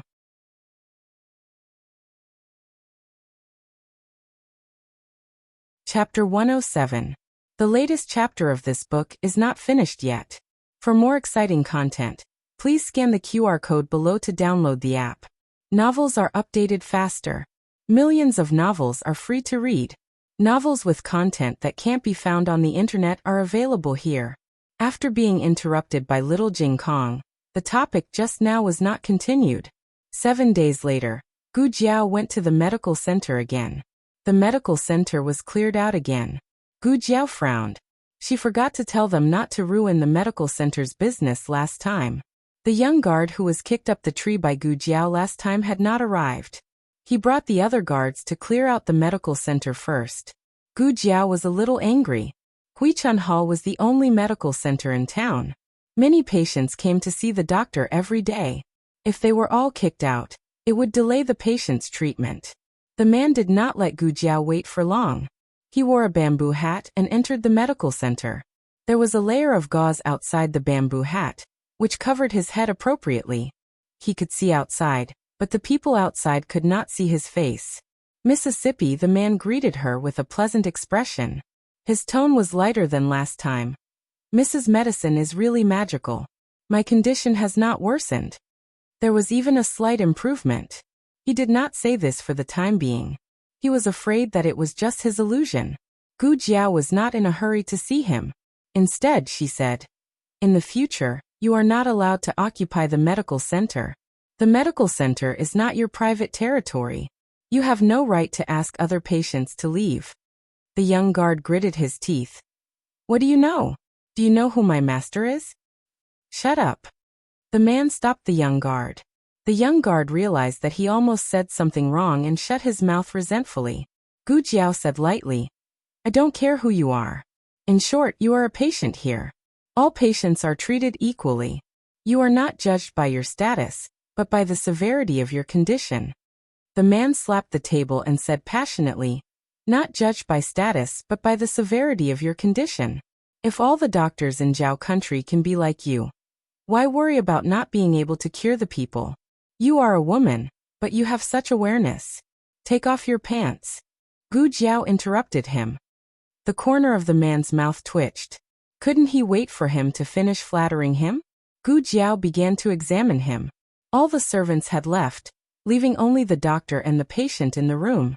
Even so, the man's face still turned red. On the other hand, Gu Jiao was extremely calm. The man finally couldn't help but ask with a red face, "Miss, how can you be so calm?" Gu Jiao said, "Oh, I've seen a lot." "Man, What kind of vicious words were these? The second injection today. Gu Jiao took out the penicillin. The fear of being injected surged into his heart, and the man panicked. Wait, can I? Ugh.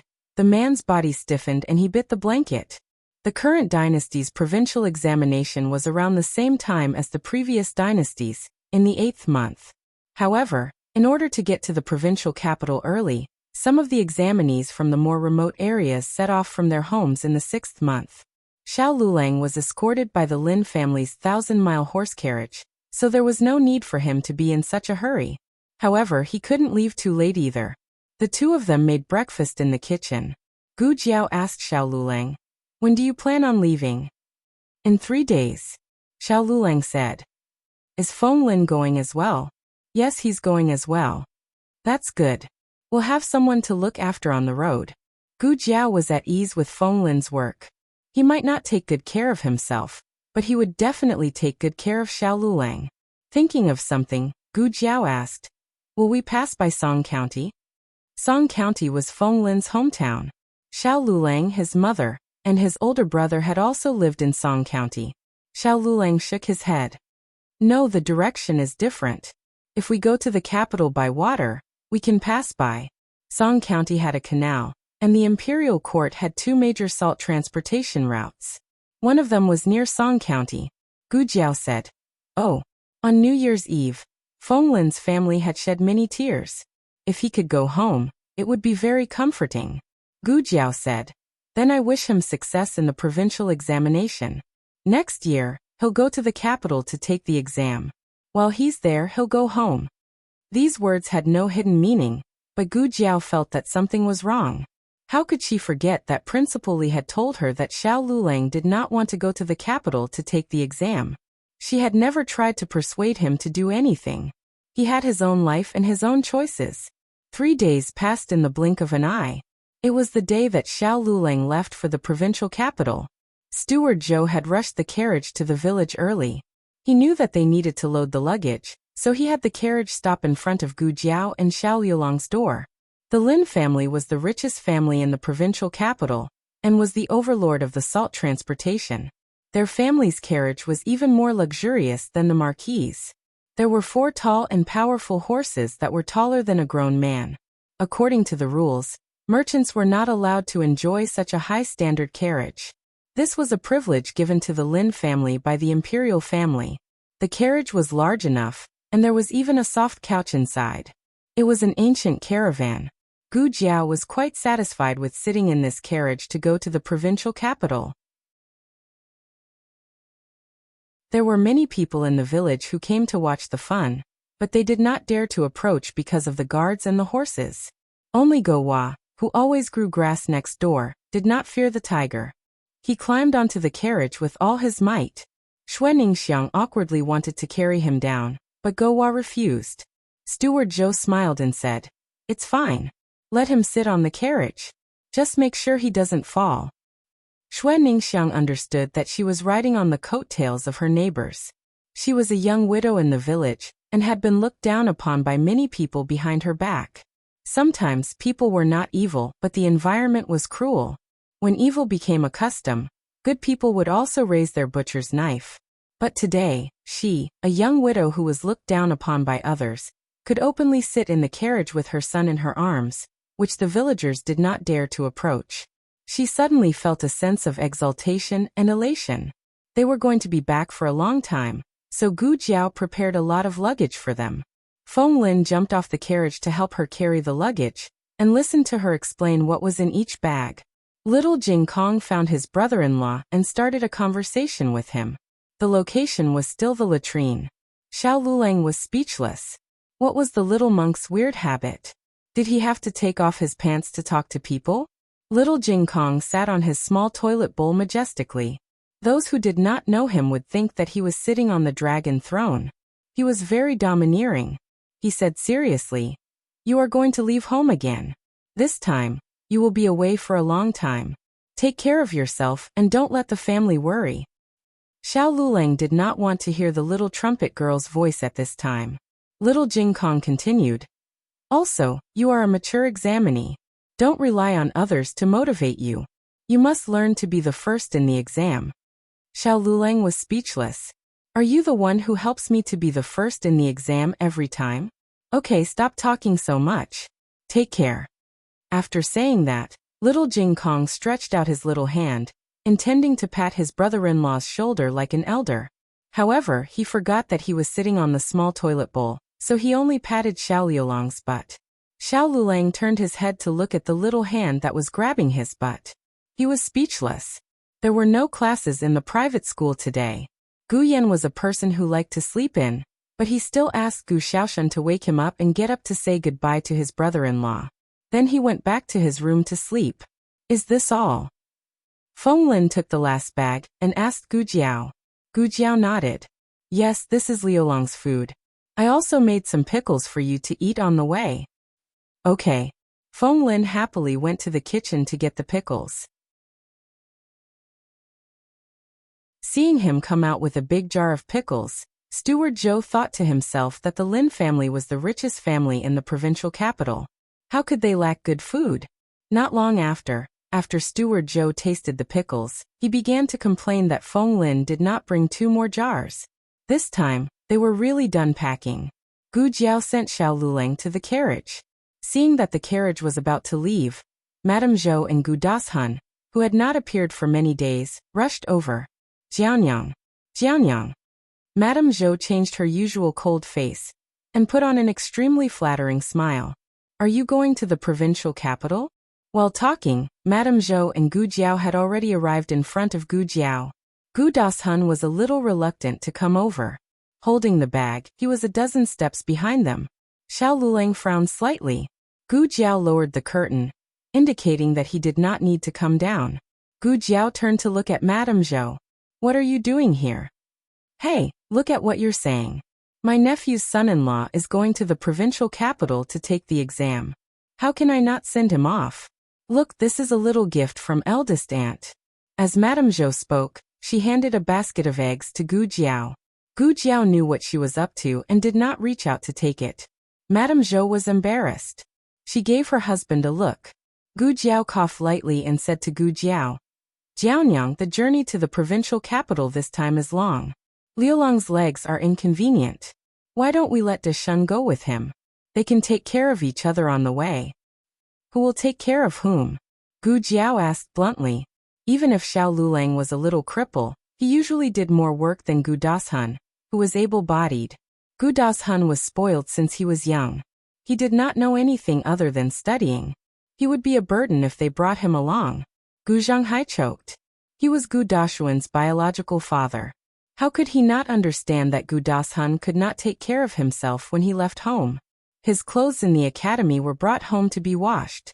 If not, how could he beg Gu Jiao to let Xiao Luleng bring him along? Originally, Gu Zhanghai planned to bring Gu Dashun to the provincial capital himself. But life was hard at home, and they could not afford the travel expenses of 2 people. He also heard that Xiao Luleng was tutoring people recently. The other party was from a wealthy family in the provincial capital and did not lack money. With Dashun's help, not only did they save on travel expenses, they also did not have to fork out money for food and clothing. He advised earnestly, Jianyang, eldest uncle has wronged you in the past, but your eldest brother has never offended you, right?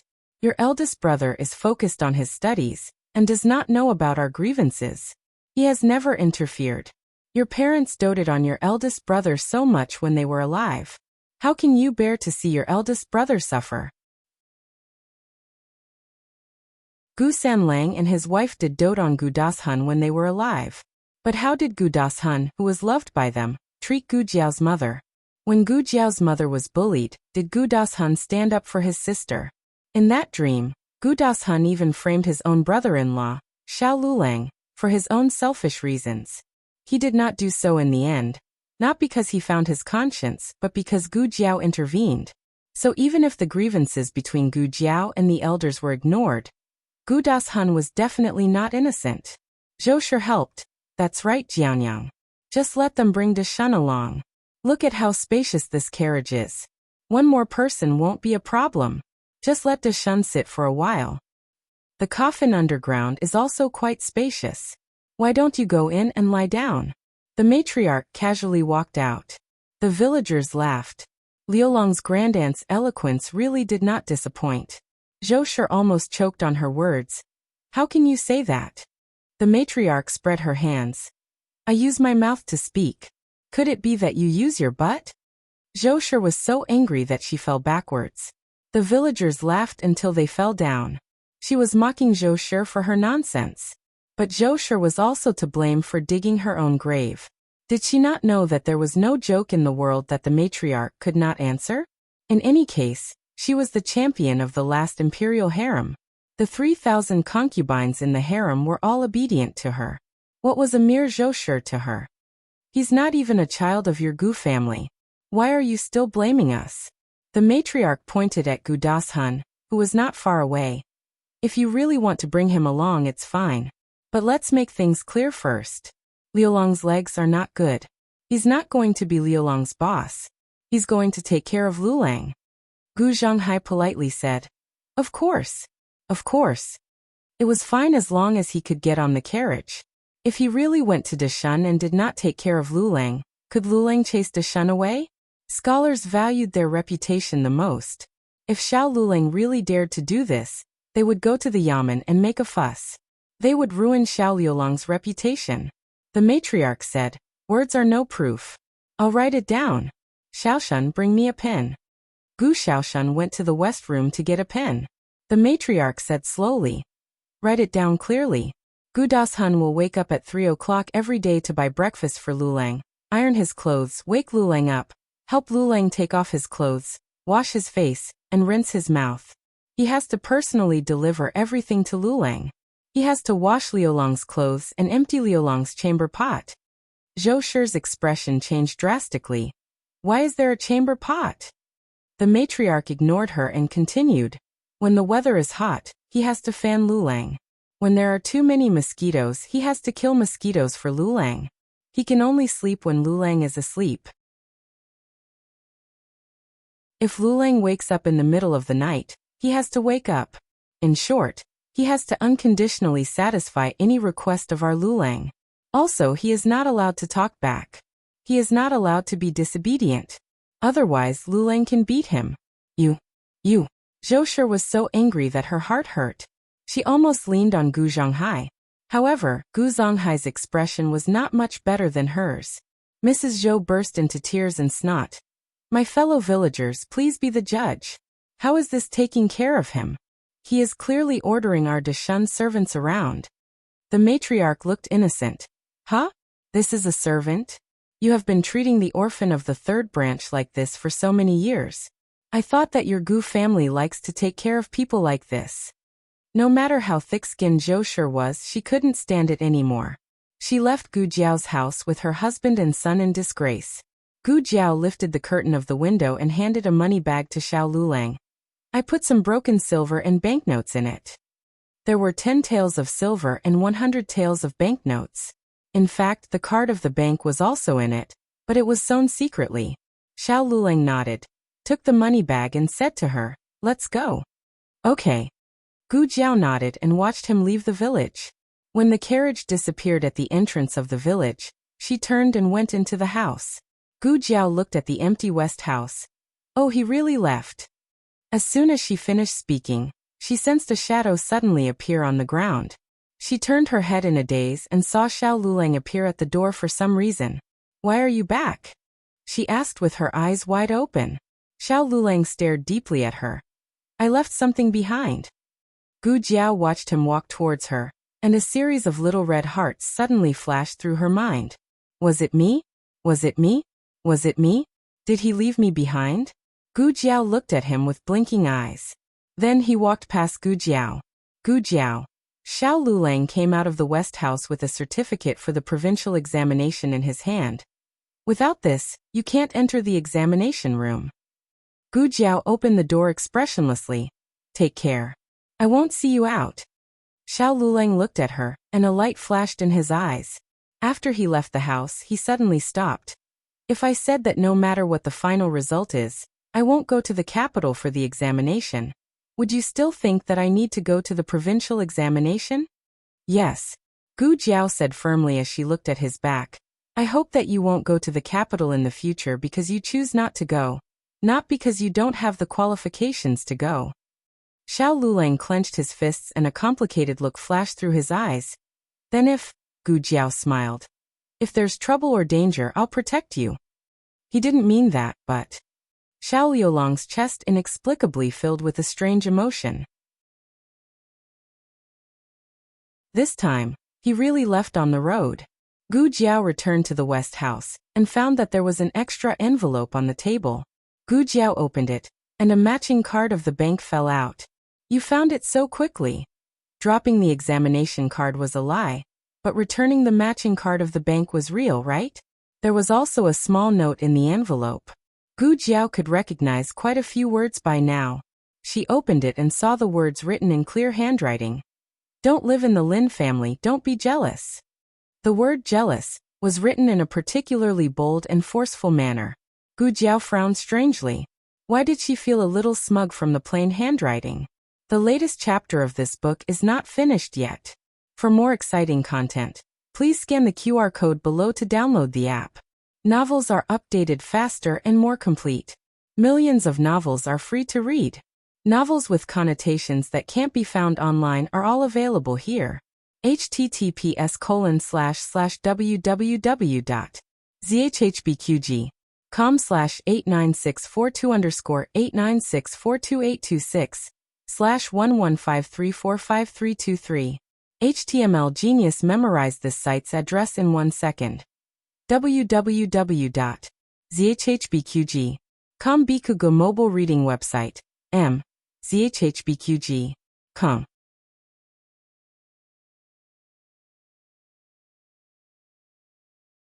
Chapter 108.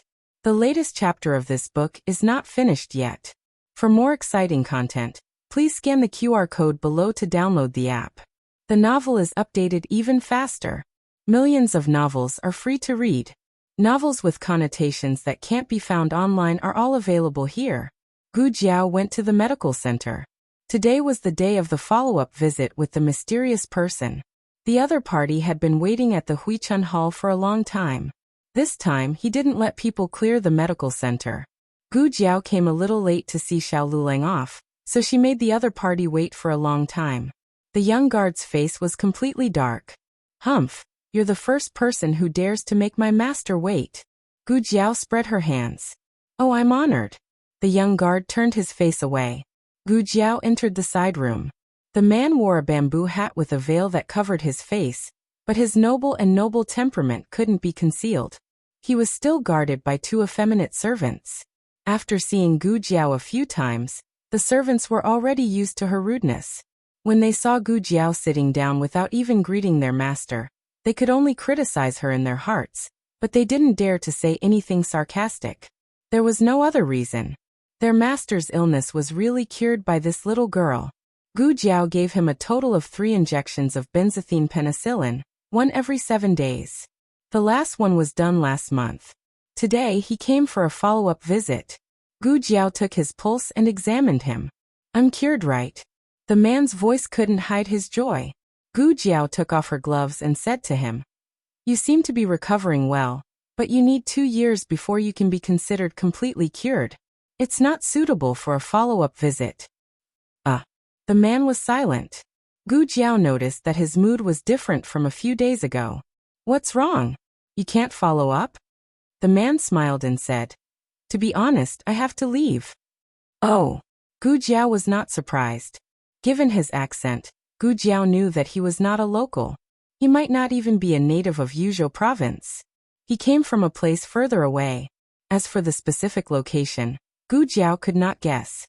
The man said amiably, However, I believe that I have been cured by Mississippi. May I take the liberty to ask, Miss? Your medical skills are so brilliant. Where did you learn them from? Gu Jiao said, I have many teachers. This was the truth. In her previous life, she had studied medicine at a university and a research institute. After that, she had entered the research institute. There were indeed many teachers who had taught her. The man was not someone who did not have good eyesight. Since Gu Jiao was not willing to talk about this topic, he did not pursue the matter any further. He said, Many thanks to Miss for curing my illness. I came here today for another matter. I hope that I can solemnly thank Mississippi. You've already paid the consultation fee, so there's no need to thank me. Gu Jiao was halfway through her sentence when she saw the man take a brocade box from a servant and place it on the table. That brocade box was clearly not an ordinary item. Gu Jiao seamlessly changed the topic. If you really want to give me a gift of thanks, then I can only reluctantly accept it. The servants simply couldn't bear to watch. If you have the ability, then have some backbone. Continue to say that you don't want it. The man gave a tolerant smile and pushed the brocade box to Gu Jiao's hand. Gu Jiao opened it and saw that it was an exquisite jade folding fan. Gu Jiao held the fan in her hand. It was slightly cold to the touch, and the jade was clear. It was truly a good fan. Do you like it? The man asked. Gu Jiao had a hesitant expression. The servants were dumbfounded. No way, a fan made of 1,000-year-old cold jade. She didn't even like it? If you don't like it, you can exchange it for something else. The man gently said. Oh, then do you have a fan made of gold? Gu Jiao asked. The servants couldn't help but tremble. You really don't know how to be polite. You want to exchange it for gold, but is gold worth as much as it? Country people really don't know much. The man smiled and said, I don't have a gold fan, but I have other gold things here. After saying that, he called one of the servants over and whispered a few words in his ear. The servant's eyes widened. Master, this is not appropriate, right? That is. The man didn't treat the servant as nicely as he treated Gu Jiao. Just take it. Why are you talking so much nonsense? After going to Jiangnan, I found that you have other abilities. You are more talkative. Yes. The servant didn't dare to neglect. He glared at Gu Jiao with hidden bitterness and went to the carriage to take a new small box. It was actually a Huarong Road made of pure gold. Huarong Road was a kind of ancient intellectual toy. Many shops sold it, but it was all made of wood. Gu Jiao saw a gold one for the first time. It was fun and sparkling. Little Jing Kong would definitely like it. Gu Jiao nodded with satisfaction. The man looked at her serious little face and finally had a little expression. He couldn't help but laugh. Miss, do you like gold or Huarong Road? Gu Jiao said. It's not me who likes it. It's my younger brother who likes it. The man smiled. Miss, you have a younger brother? Gu Jiao pointed with her fingers. Not one but 3. Man. Then it doesn't seem good to only give one. The man gave Gu Jiao 2 more gifts. The servants at the side all felt their master's pain. Why didn't you say it was good? Didn't you kill the conversation? Had he dug his own grave? There was no one to talk about it. It was you who cared about your face. When Gu Jiao left the medical center, there were 3 more luxurious gift bags in the small basket. The man cupped his hands at Gu Jiao at the gate of Huichun Hall. Miss, we will meet again. Gu Jiao glanced at him. We will meet again. What's wrong with you? After that, she carried the small basket and disappeared into the crowd without looking back. The servant was furious. He gritted his teeth and said, Master, look at her. The man was also a little startled. After all, no one dared to talk to him like that for many years. But he was in a good mood after he understood and laughed. Yes, what's wrong with me? Why do I want to see a doctor? Isn't it good to be healthy? Master, it's time to go back to the capital. Let's go. After Gu Jiao left Huichun Hall, she set off for the only iron shop in town. This iron shop had been open for more than 20 years and could be considered an old shop. Gu Jiao had just walked to the door when she heard the sound of iron being hammered. The iron shop's business was very good. The blacksmiths were so busy that their feet didn't touch the ground. There was no counter in the shop. Gu Jiao called a waiter and asked, I ordered iron here last month. Today is the day of delivery. The waiter carried a heavy basket of iron ore and shouted into the hall. Old Wang, someone is here to pick up the goods. Coming. A blacksmith drenched in sweat hurriedly ran out. He had a handkerchief around his neck. He wiped the sweat off his face with the handkerchief and looked at Gu Jiao. Who wants to pick up the goods? You? Last time, it was Huichun Hall's coachman who ordered the goods, so the old blacksmith didn't recognize her. Gu Jiao made a sound of acknowledgement and handed the cards to him. There weren't many scholars in ancient times and not many blacksmiths were literate. Therefore, they used matching cards. Each pair of cards had a corresponding number on it. Based on the number, one would know which batch of goods it was. You haven't finished this, the old blacksmith said with a frown. Gu Jiao said, but last time you said you would pick up the goods today. The old blacksmith used the handkerchief to wipe his sweat and said, but it really isn't finished. We can't do anything about it. How much longer will it take? Gu Jiao asked.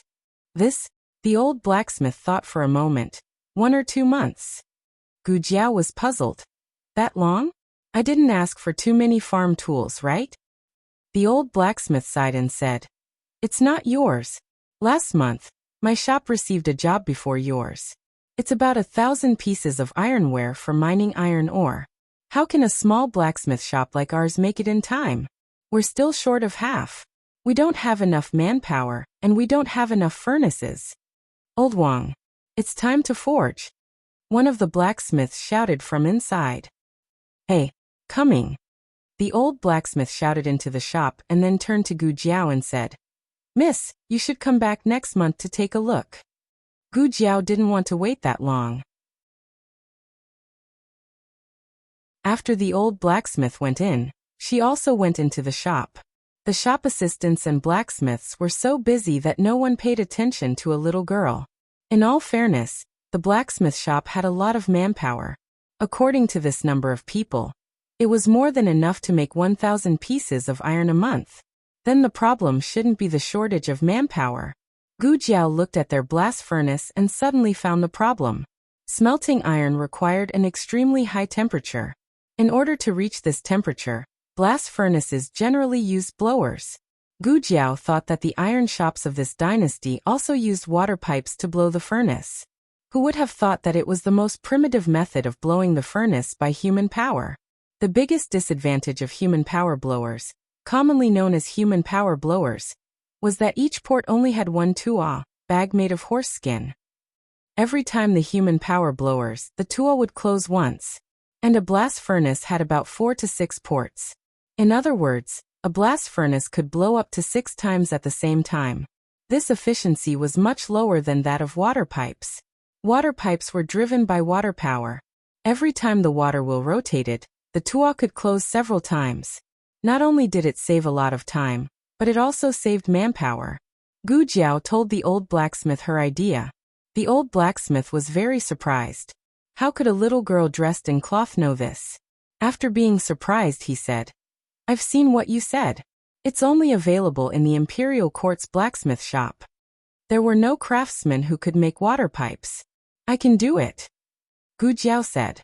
The old blacksmith was shocked. Gu Jiao thought for a moment. But what I'm going to do next is not water pipes. Gu Jiao said a name. What box? The old blacksmith said that he had never heard of it. Do you have paper? Gu Jiao asked. Ah.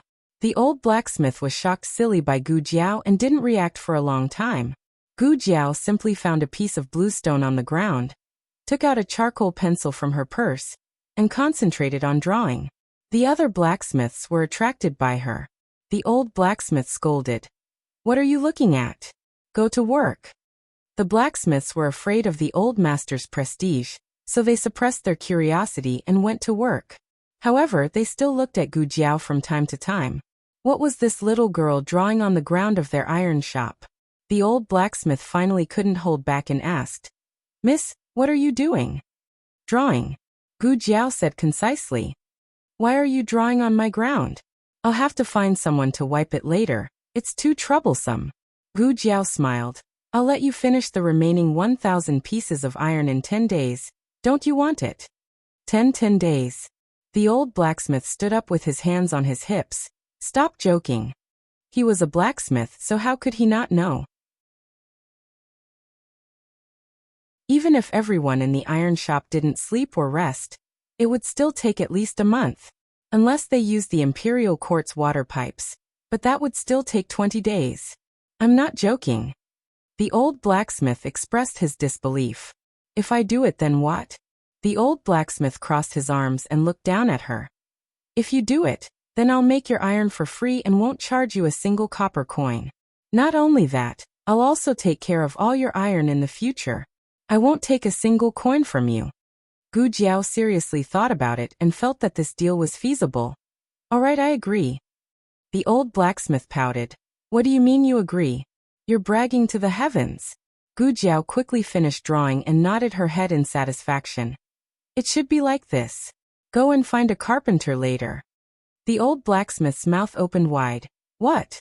Gu Jiao rolled up her sleeves. Don't be in a daze. If you keep on being in a daze, you won't be able to finish your iron. After saying this, Gu Jiao stood up and put the charcoal pencil back into her purse. Then she washed her hands and turned around to leave. The old blacksmith's face was filled with confusion. This can't be, right?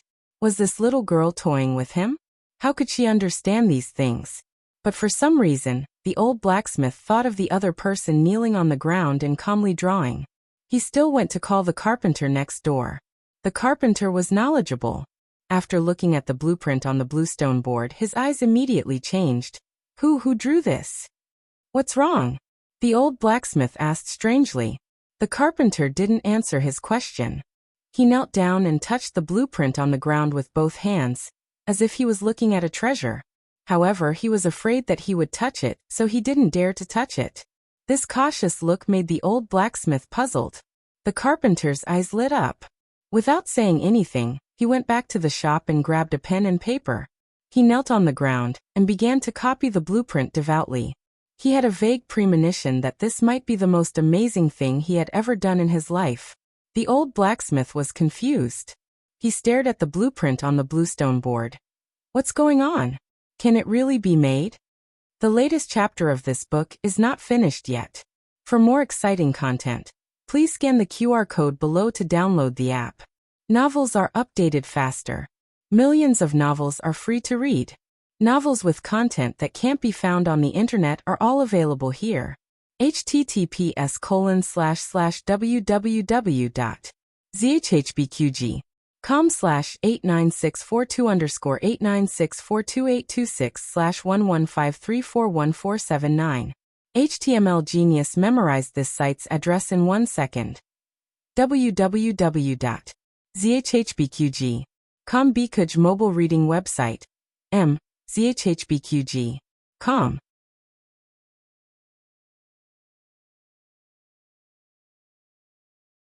Chapter 109. The latest chapter of this book is not finished yet.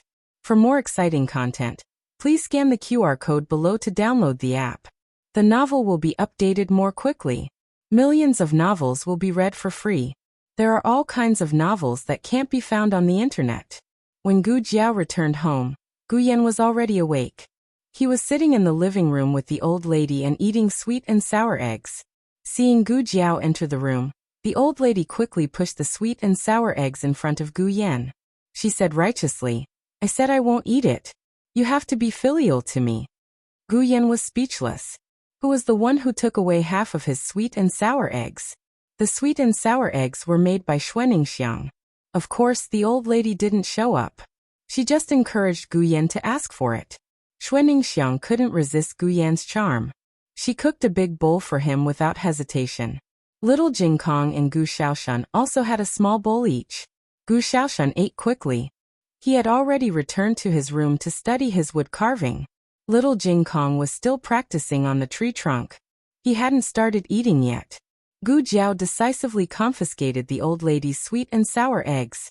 In fact, the old lady who had already eaten half a bowl wiped her mouth and returned to her room. As long as I eat fast enough, Jiao Jiao won't be able to catch me. Gu Jiao gave the 3 gifts from the man to her 3 younger brothers. She didn't need to ask, and the 3 of them accurately found what they liked. Little Jingkong picked up the shiny golden Huarong Dao and couldn't put it down. Gu Yan picked a jade thumb ring made of 1,000-year-old cold jade. It was better than the original one. Gu Shaoshan got a dagger that could cut iron like mud. This dagger was smaller than a normal dagger.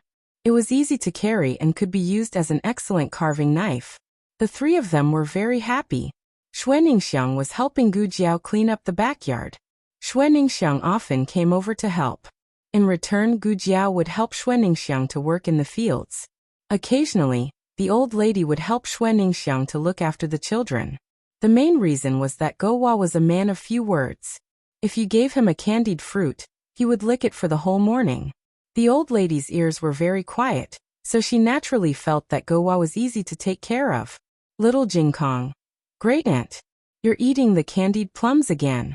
Jiao Jiao. Great aunt is eating candied plums again. She already ate 5 today. Little Jingkong, who caught the old lady right after he finished practicing, thought, Great aunt is too naughty. I told you not to eat, but you always secretly eat. The old lady's hands trembled. Stinky little monk. Xue Ningxiang came here today to look for Gu Jiao. Jiaonyang, Gouwa's second uncle sent us a letter again. Help me read it.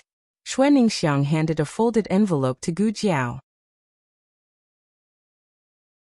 Ever since Gu Jiao learned how to read from Xiao Lulang, Xue Ningxiang didn't ask Xiao Lulang to read the letter. Gu Jiao opened the letter and glanced at it. What's wrong? Xue Ningxiang asked. Gu Jiao said, Oh, this letter is different from the previous one. It seems to be written by Gouwa's second uncle himself. Xue Ningxiang's eyes lit up. Really? His second uncle also knows how to write? Gu Jiao looked at her proud face, and didn't have the heart to tell her how she could tell that it was written by himself. It was because his handwriting was too ugly. It was even uglier than her calligraphy. Moreover, the words he used were very immature. It was at the level of a primary school student. However, it was still able to express the meaning clearly. The letter said that Gouwa's second uncle was promoted, and became the deputy general's personal guard.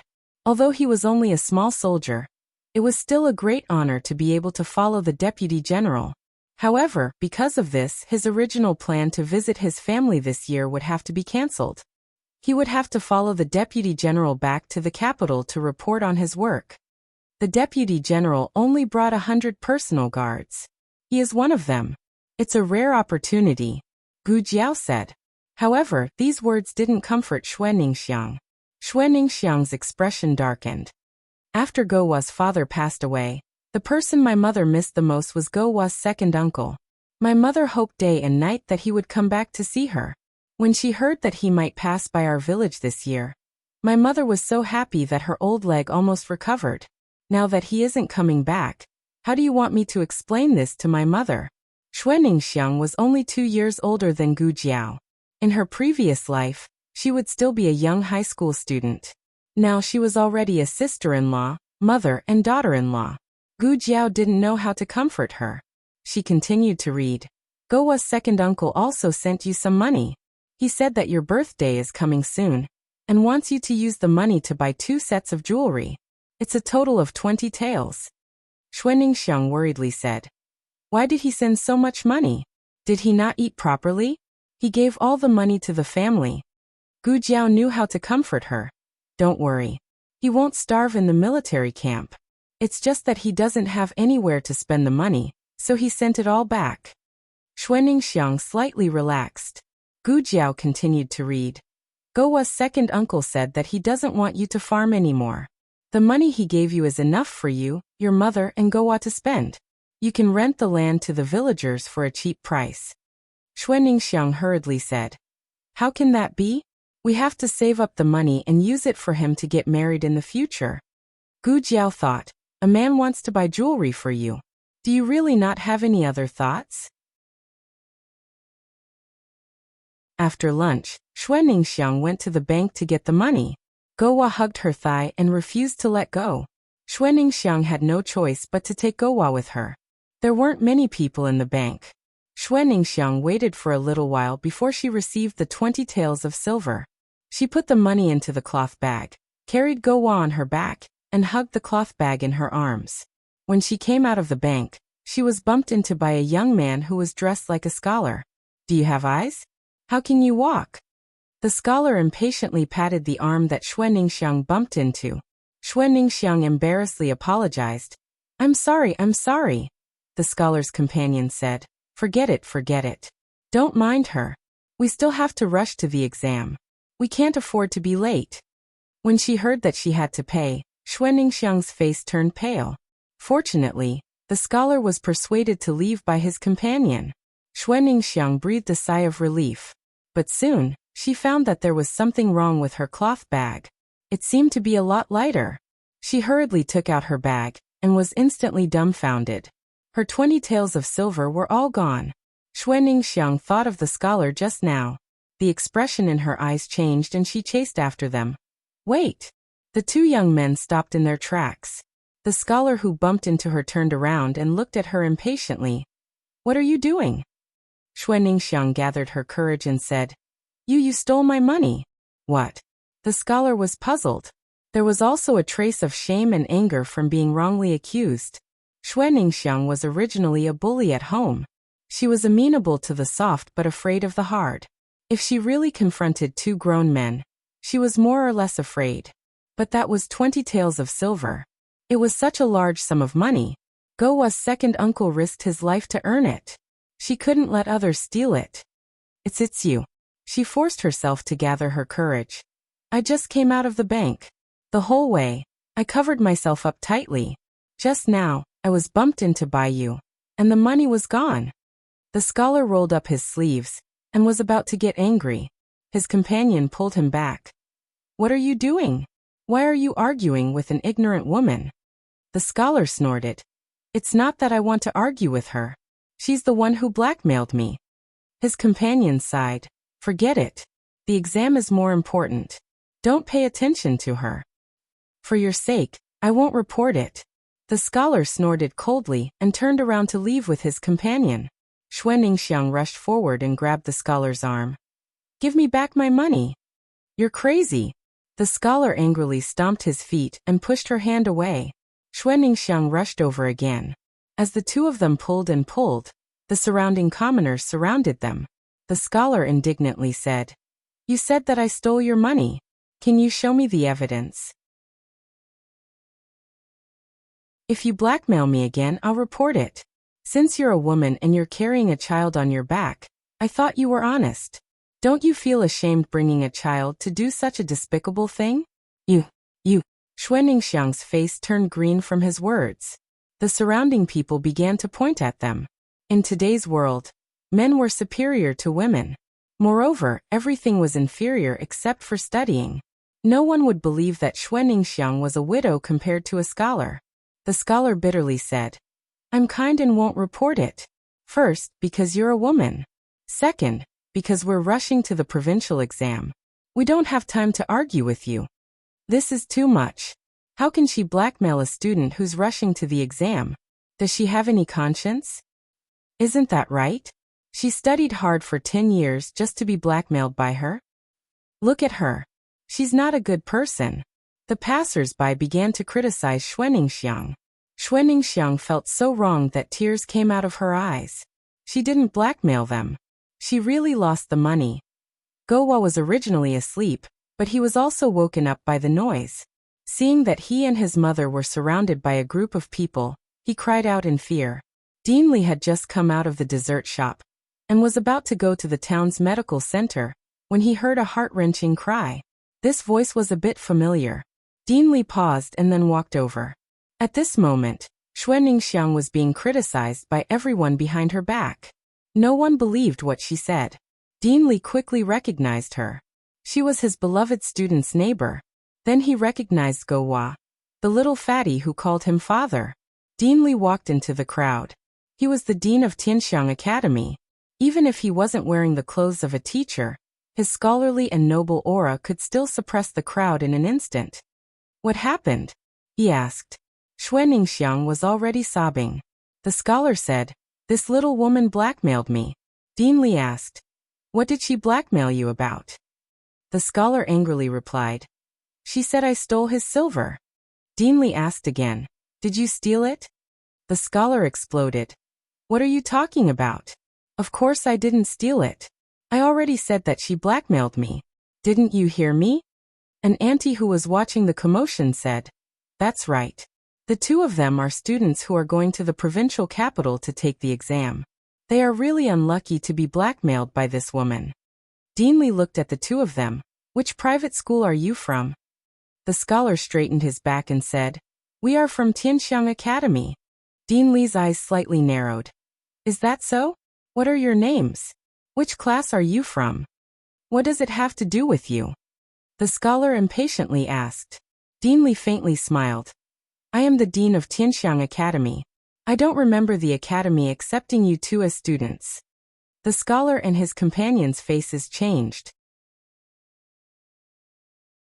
The surrounding people were shocked. Dean Li calmly said to a young man beside him, I'll have to trouble little brother to report this to the authorities. Just say that someone here is pretending to be a student of Tianxiang Academy to cheat and bully women and children. The two of them were making a lot of noise, but they didn't report it to the authorities. Now that he had reported it to the authorities, who was real and who was fake, it would be clear. The young man's mind was filled with one sentence. Dean Li is talking to me. Dean Li is talking to me. I'll have to trouble little brother. Dean Li gently said. The young man nodded solemnly and dashed toward the county office like a wisp of smoke. This was like a flood rushing against the Dragon King's temple. The scholar and his companions saw that the situation was not good, so they broke into a run. Dean Li calmly said, I'll have to trouble the two of you to stop them. His words didn't have the slightest hint of a command, but they were inexplicably convincing. The two men who were watching the commotion caught the two of them. My money! Xuanningsiang cried. Dean Li slightly nodded and walked forward. He searched the two of them and found Xuanningsiang's money. Seeing the money that she had lost and then regained, Xuanningsiang cried and was excited. In the end she burped. Many. Burp. Many thanks. Burp. Father. Gowa saw Dean Li. Xuanningsiang was so shocked that she didn't even burp. This child was randomly recognizing a father again. Dean Li was a mature and experienced man. Of course, he wouldn't get angry over such a small matter. He had already asked the experienced teachers in the academy. When children first learned how to speak, they would call a woman mother and a man father. It wasn't a rare thing. Father. Gowa wanted him to hug her. Xuanningsiang was so embarrassed that she wished she could find a hole to hide in. You're injured. Dean Li saw the inch-long wound on her wrist. Blood was gushing out of it. She was so focused on getting the money back that she didn't notice that her wrist was cut by the other party's pendant. Dean Li politely said, Give the child to me. The medical center is nearby.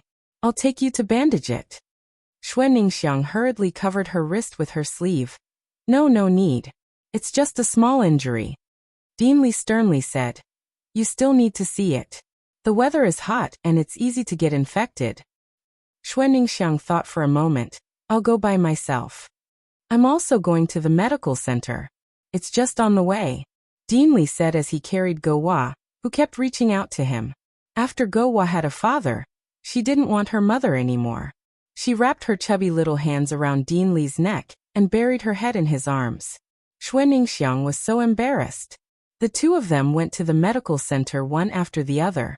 Dean Li sent his old mother to the medical center. The reason was that when the servant was cleaning the courtyard, he found that his old mother was eating mulberries and suddenly fainted on the rattan chair. Old Madame Li was old, and it was very dangerous for her to be in such a situation. Dean Li couldn't wait to invite the doctor home and directly sent her over. In the end, the doctor said, She's fine. Old Madame Li just fell asleep. Dean Li was speechless. He was worried that old Madame Li would be hungry when she woke up. So he hurriedly went to a nearby snack shop to buy some osmanthus cakes that old people like to eat. After entering the medical center, Dean Li found a doctor to treat Xuanningsiang's injuries. Gowa was pressed down on the chair by Xuanningsiang.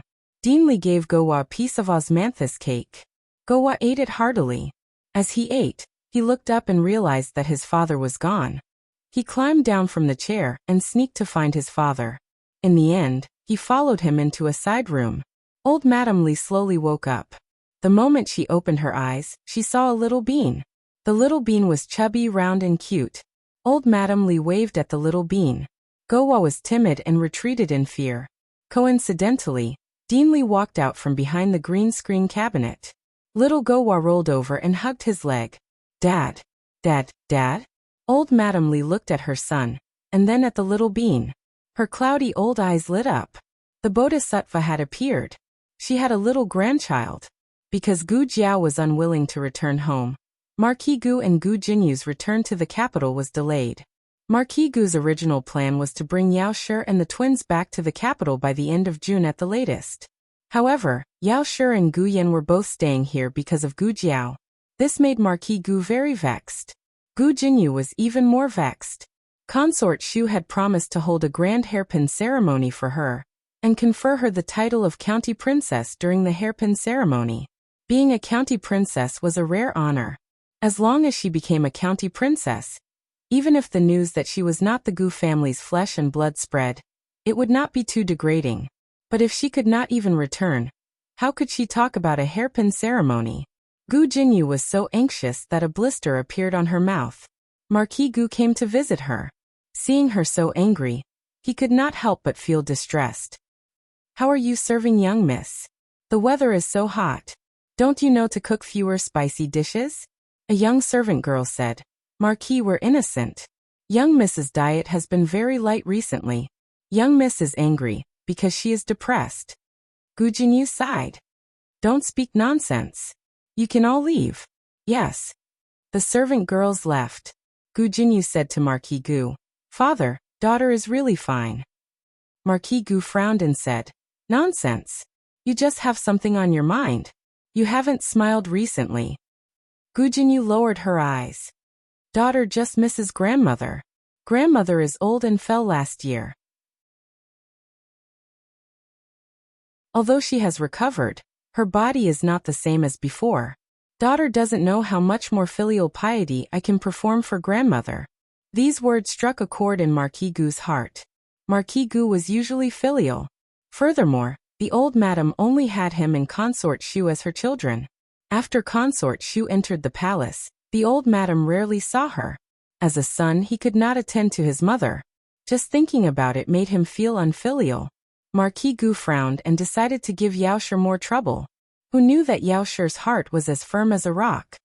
"If I don't go back, Yen'er won't go back either." Marquis Gu scared. "Mother hasn't seen Yen'er in many years?" Yao Shi said, "But she doesn't like Yen'er either." Marquis Gu retorted, "When did mother not like Yen? Yen'er is her grandson. She dotes on him too much." But she did not dote on her 3 precious grandsons as much as she did on her previous 3. The previous Marchioness and the old madam were of the same clan. According to seniority, she called the old madam aunt. The marriage between the 2 families made them even closer. The old madam naturally doted on her children. In addition, her 3 sons had lost their mother early. The old madam's heart ached. Thirdly, the old madam looked down on Yao Shi's birth. When Yao Shi gave birth to the sick Gu Yan, the old madam felt that it was Yao Shi's own illness that implicated the Gu family's descendants. At first, the old madam treated Gu Jinyu indifferently. However, Gu Jinyu was too outstanding and gave face to the Marquis Fu. Imperial concubine Shu also thought highly of her. Only then did the old madam gradually change her opinion of Gu Jinyu. Marquis Gu's rebuttal did not have much confidence. He cleared his throat and said, "But Jinyu is about to become of age. How can mother not be at her side when she holds the ceremony?" Yao Shi said, "Then holding it in the villa is the same." Marquis Gu said, "I can't always stay in the villa. If mother is here, father must also be here." Yao Shi thought for a moment. "How about you return to the capital first, and come back on the day of your birthday?" Marquis Gu. Why was it so hard to kidnap his wife and children back to the capital? Marquis Gu used all kinds of tactics, but Yao Shi refused to relent. Marquis Gu. What exactly will it take for you to return to the capital? Yao Shi said seriously, "If I return on Jiaojiao, I will return." Marquis Gu. How could that girl possibly return? Gu Jinyu came to deliver ginseng soup to Yao Shi, and inadvertently heard the two's conversation outside the door. The young maidservant was also present. The young maidservant served Gu Jinyu, and already knew about her and Gu Jiao's past. The young maidservant complained on behalf of her mistress. Why did eldest young miss only return to the capital after madam? Could it be that second young miss is not madam's child?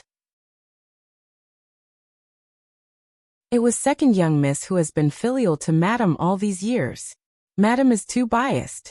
Gu Jinyu held the ginseng soup on the tray and did not speak. The young maidservant said aggrieved, On such a hot day, second young miss personally went to the kitchen to make ginseng soup for Madam. She even burned her hands. What did that eldest young miss do? She caused Madam to be so biased. Don't say any more. She is my older sister. She has suffered a lot. It is only right that mother dotes on her. Gu Jinyu finished speaking and left with a gloomy expression. For a few days, no one in the manor mentioned returning to the capital. The villa seemed to have returned to its peaceful days. It was not until the end of the month that a carriage arrived at the villa that the many days of peace were broken. Marquis Gu put on his official robes and tidied up his appearance. He personally went to the entrance of the villa to welcome the arrival of the other party. Dozens of guards lined up in a row, and a young man dressed in white slowly walked down from a carriage pulled by 4 horses in the lead. The young man's clothes were as white as snow and he looked extremely noble. Marquis Gu flicked the wide sleeves of his official robes and stepped forward. He cupped his hands and bowed. This official greets Royal Princein. The young man who was called Royal Princein slightly raised his hand and said coldly and politely, Marquis Ding, and does not need to be so courteous. My younger sister and I have traveled the world. This time, we are rushing back to the capital to take the examinations. We were passing by and suddenly came to disturb you. I hope Marquis Ding and will not take offense. Marquis Gu smiled. Royal Princein is too serious. It is this official's honor for Royal Prince and your younger sister to visit my humble home. The weather is hot. How about Royal Prince and young Miss Zhuang move to the villa and speak inside? Royal Princein nodded and slightly turned his head. He said to the carriage behind him, Why haven't you alighted yet? The curtain of the carriage was lifted, and a mischievous little girl stuck her head out. Her eyes darted around as if she was curious. She then jumped down with the help of the servants. She came to Royal Prince's side. Older brother, is this the villa with the hot spring? Greetings, Marquis Dingen. Royal Princein said to his younger sister. The little girl curled her lips and bowed to Marquis Gu.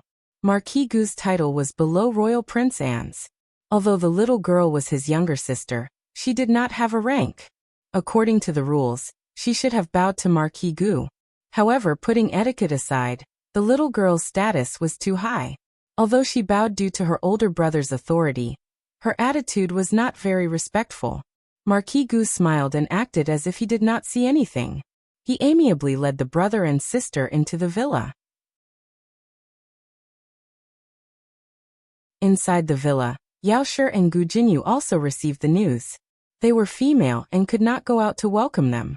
Thus, they waited in the Listening Wave Pavilion's reception pavilion for Royal Prince, and Yao Shi had left the capital for many years, and did not care about the situation in the capital. She had never heard of this Royal Prince, and Gu Jinyu patiently told her about this Royal Prince and's legendary life. He is Imperial Tutor Zhuang's grandson. He is only 18 years old this year. He was conferred the title of prince at 18? Yao Shi was very surprised. Even imperial princes and Qinhuang were rarely conferred the title so early. Gu Jinyu shook his head. He was not conferred the title of royal prince at 18. He was conferred the title when he was 8. However, this conferment was not his good fortune. Rather, it was his misfortune. 10 years ago, the country of Zhao and the country of Chen fought, and the country of Zhao lost. The country of Chen proposed to use the crown prince of Zhao as a hostage. The emperor could not bear to part with his son, and the court officials were all against it. At this time, Imperial Tutor Zhuang stepped forward, and was willing to let his most outstanding grandson replace the crown prince as a hostage in the country of Chen. If it was any other official's son or grandson, the country of Chen probably would not have agreed. However, the Zhuang family was the Empress Dowager's maternal family. Imperial Tutor Zhuang was the Empress Dowager's elder brother. His grandson was Empress Dowager Zhuang's grandnephew. Everyone knew that Empress Dowager Zhuang had been in charge of politics for many years. Her power was greater than the emperor's. Using her grandnephew as a hostage was not much less than the crown prince. Thus, the emperor conferred the title of Imperial Tutor Zhuang's grandson as royal prince and used his status as a prince to enter the country of Chen as a hostage. It was not until 3 years ago that the two countries fought again. This time, the country of Chen lost and royal prince finally returned to the country of Zhao. There were many stories of royal princes in the capital. Gu Jinyu had only heard of them and had never seen him in person. She was curious, but her expression was respectful and courteous. She did not overstep her boundaries. When Marquis Gu's group finally arrived at the reception pavilion, Yaoshi and Gu Jinyu finally bowed to royal prince, and Yaoshi had her eyes lowered the entire time. Gu Jinyu was still young. No matter how well-behaved she appeared, she could not help but glance at the other person curiously. Then she froze. How could there be such a handsome man in the world? He was noble but not arrogant. He was elegant and refined. His every movement was noble, and there was a hint of otherworldly immortality. "This is my wife, Yaoshi. This is my daughter," Marquis Gu introduced. Royal Prince nodded slightly. "Madame Gu, Miss Gu."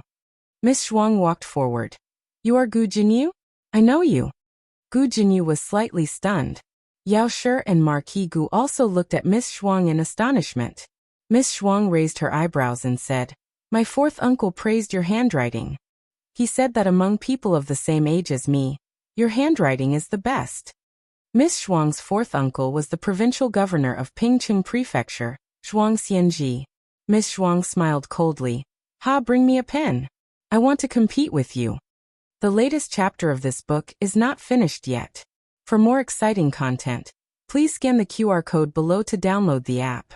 Novels are updated at a faster rate. Millions of novels can be read for free. Novels with connotations that cannot be found online can be found here. https://www.zhhbqg.com/89642_896422826/115311140. HTML Genius memorized this website's address in 1 second. www.zhhbqg.com Bikaga mobile reading website. zhhbqg.com.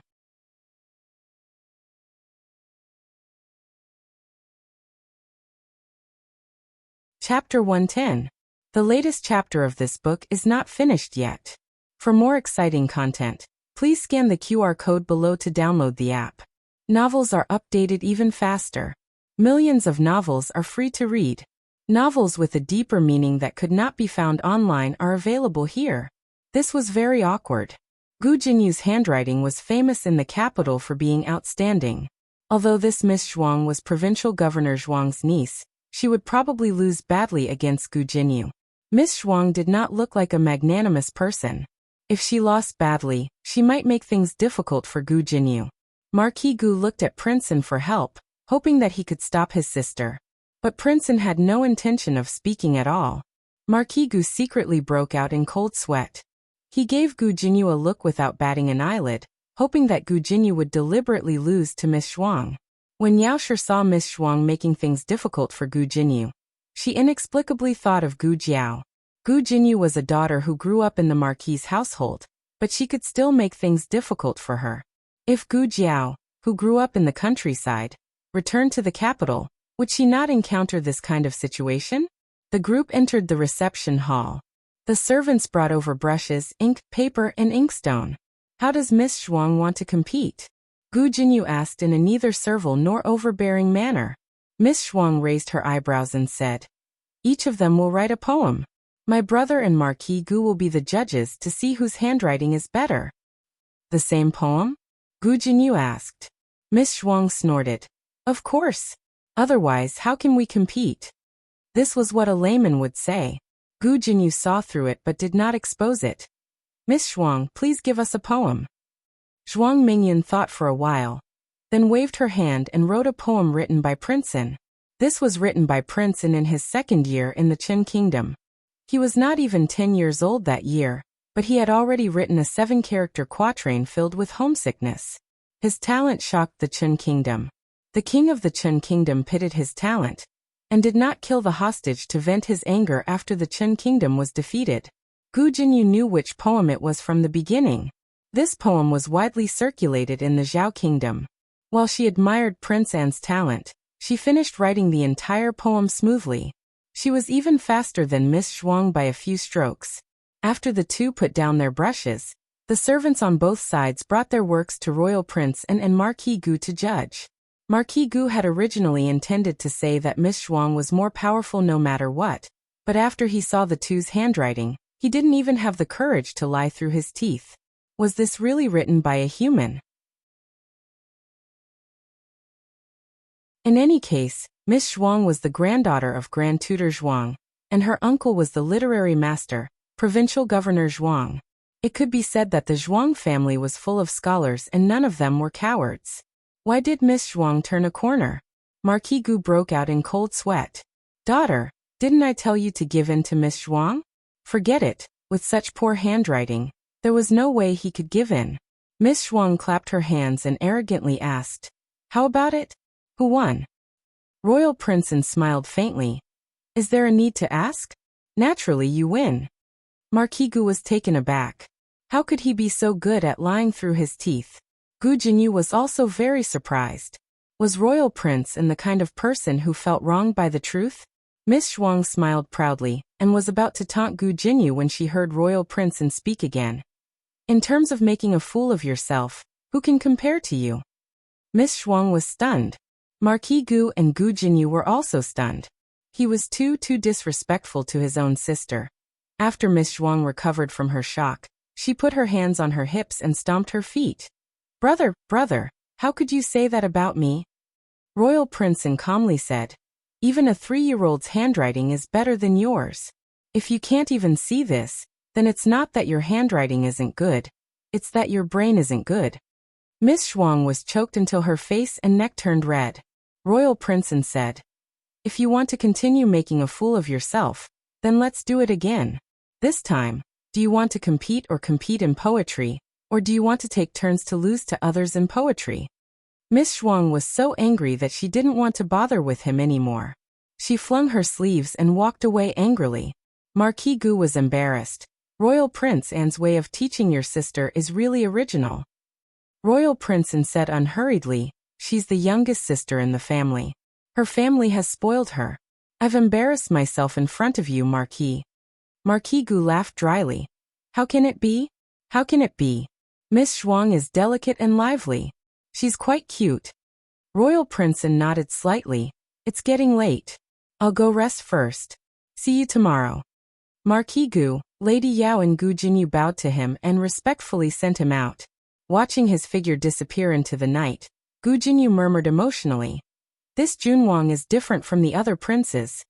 Gu Jinyu often went to the palace to accompany Consort Shu and had seen many princes and princes.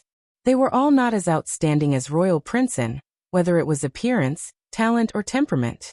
This kind of man, there was no woman in the world who could match him. Royal Prince Anne and Miss Zhuang were arranged to stay in the most elegant courtyard in the mountain villa. After Miss Zhuang returned to her room, she locked herself in her room. The maids wanted to comfort her, but were all chased out by her. There was a knock on the door. Miss Zhuang said angrily, "Get out. No one is allowed to come in." "It's me," Royal Prince Anne said. "Brother?" Miss Zhuang stood up agitatedly. But when she thought of her brother's embarrassment, she sat down with grievance. "I'm coming in," Royal Prince Anne said. He waited for a while before pushing the door open and entering. Miss Zhuang turned her back and showed him the back of her head. Royal Prince Anne said softly, "You were the one who wanted to travel with me. I said that I wouldn't spoil you like father and mother. You also agreed." Miss Zhuang choked. She didn't expect her brother to keep his word. She thought that he would be like father and mother. He said that he wouldn't spoil her, but in reality, he would indulge her without any bottom line. She choked. "I'm your sister, but you're helping outsiders bully me." Royal Prince Anne didn't argue with her. He walked forward and handed her a palm-sized box. "What is it?" Miss Zhuang asked indifferently. "You'll know when you open it," Royal Prince Anne said. Miss Zhuang looked at the box in her brother's hand. Her brother's hand was really beautiful. It was as exquisite as a jade carving. Even if jade was in his hands, it wouldn't be as good as his. Miss Zhuang sighed and took the box. She opened it and found a luminous pearl inside. She loved these exquisite and fun things, and her attention was immediately attracted. Royal Prince Anne said, It's a 5-colored luminous pearl. It's the treasure of the king of Qin country. I used 2 poems to exchange for it. Once she heard that it was the treasure of the king of Qin country, Miss Zhuang loved it even more. Her brother still loved her. Miss Zhuang was happy. However, when she thought about how she compromised so quickly, she felt a little embarrassed. She cleared her throat and said seriously, "You're not allowed to help outsiders bully me in the future." After comforting his sister, Royal Prince returned to his room. A man in black walked out from behind the screen. He cupped his hands and bowed. "Royal Prince." Royal Prince said, "Are all your people here?" The man in black said, "They're all here. They're hiding outside the villa and waiting for your orders at any time." Royal Prince said, "Tell them that they don't need to hide in the dark. Just change into civilian clothes." The man in black thought and said, "Royal Prince, are you sure she's in Qingchuan town?" Royal Prince thought for a moment and said, "Previously, His Majesty's people lost news of the Empress Dowager in Qingchuan town. In other words, the Empress Dowager did wander here. As for where she went, we still need to find her carefully." The man in black hesitated and asked, "Did the Empress Dowager really get leprosy?" Royal Prince said, "Yes." The man in black frowned and said, "But His Majesty's people have already turned the town upside down. They even searched the villages under his rule. They didn't find anyone suspicious. Could it be that the Empress Dowager is already dead?" Royal Prince's eyes were deep and dark. He said, "If she's alive, I want to see her. If she's dead, I want to see her corpse. No matter what, search her again." Everyone thought that this royal prince was ignorant of worldly affairs and was a weak young man who only knew how to play with words. However, if he was as weak as he looked on the surface, how could he live well after being a hostage in Qin country for so many years?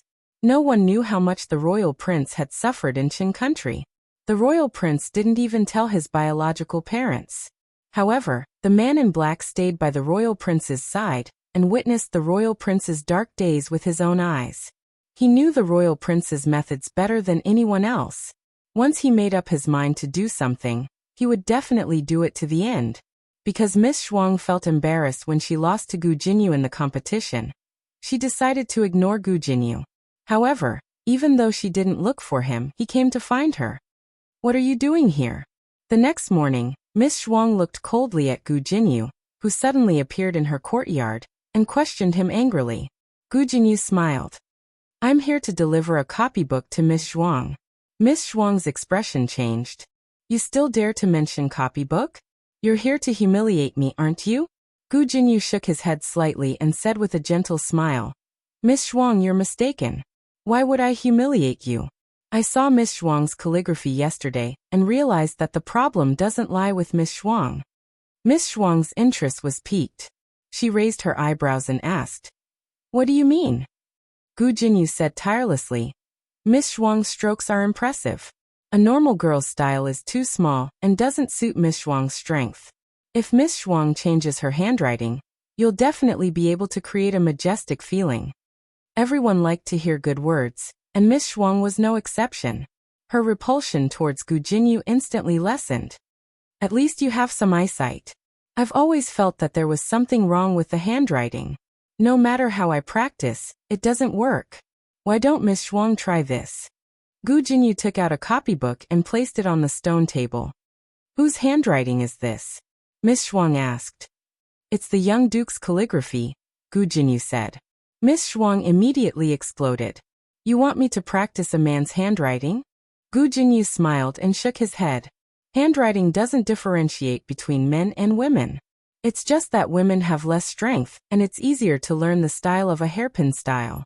But if we're talking about handwriting, the young duke's handwriting is still the best." This was the truth. Gu Jinyu had also practiced it in private. Even if it wasn't the essence, it was still much better than the style of a hairpin style.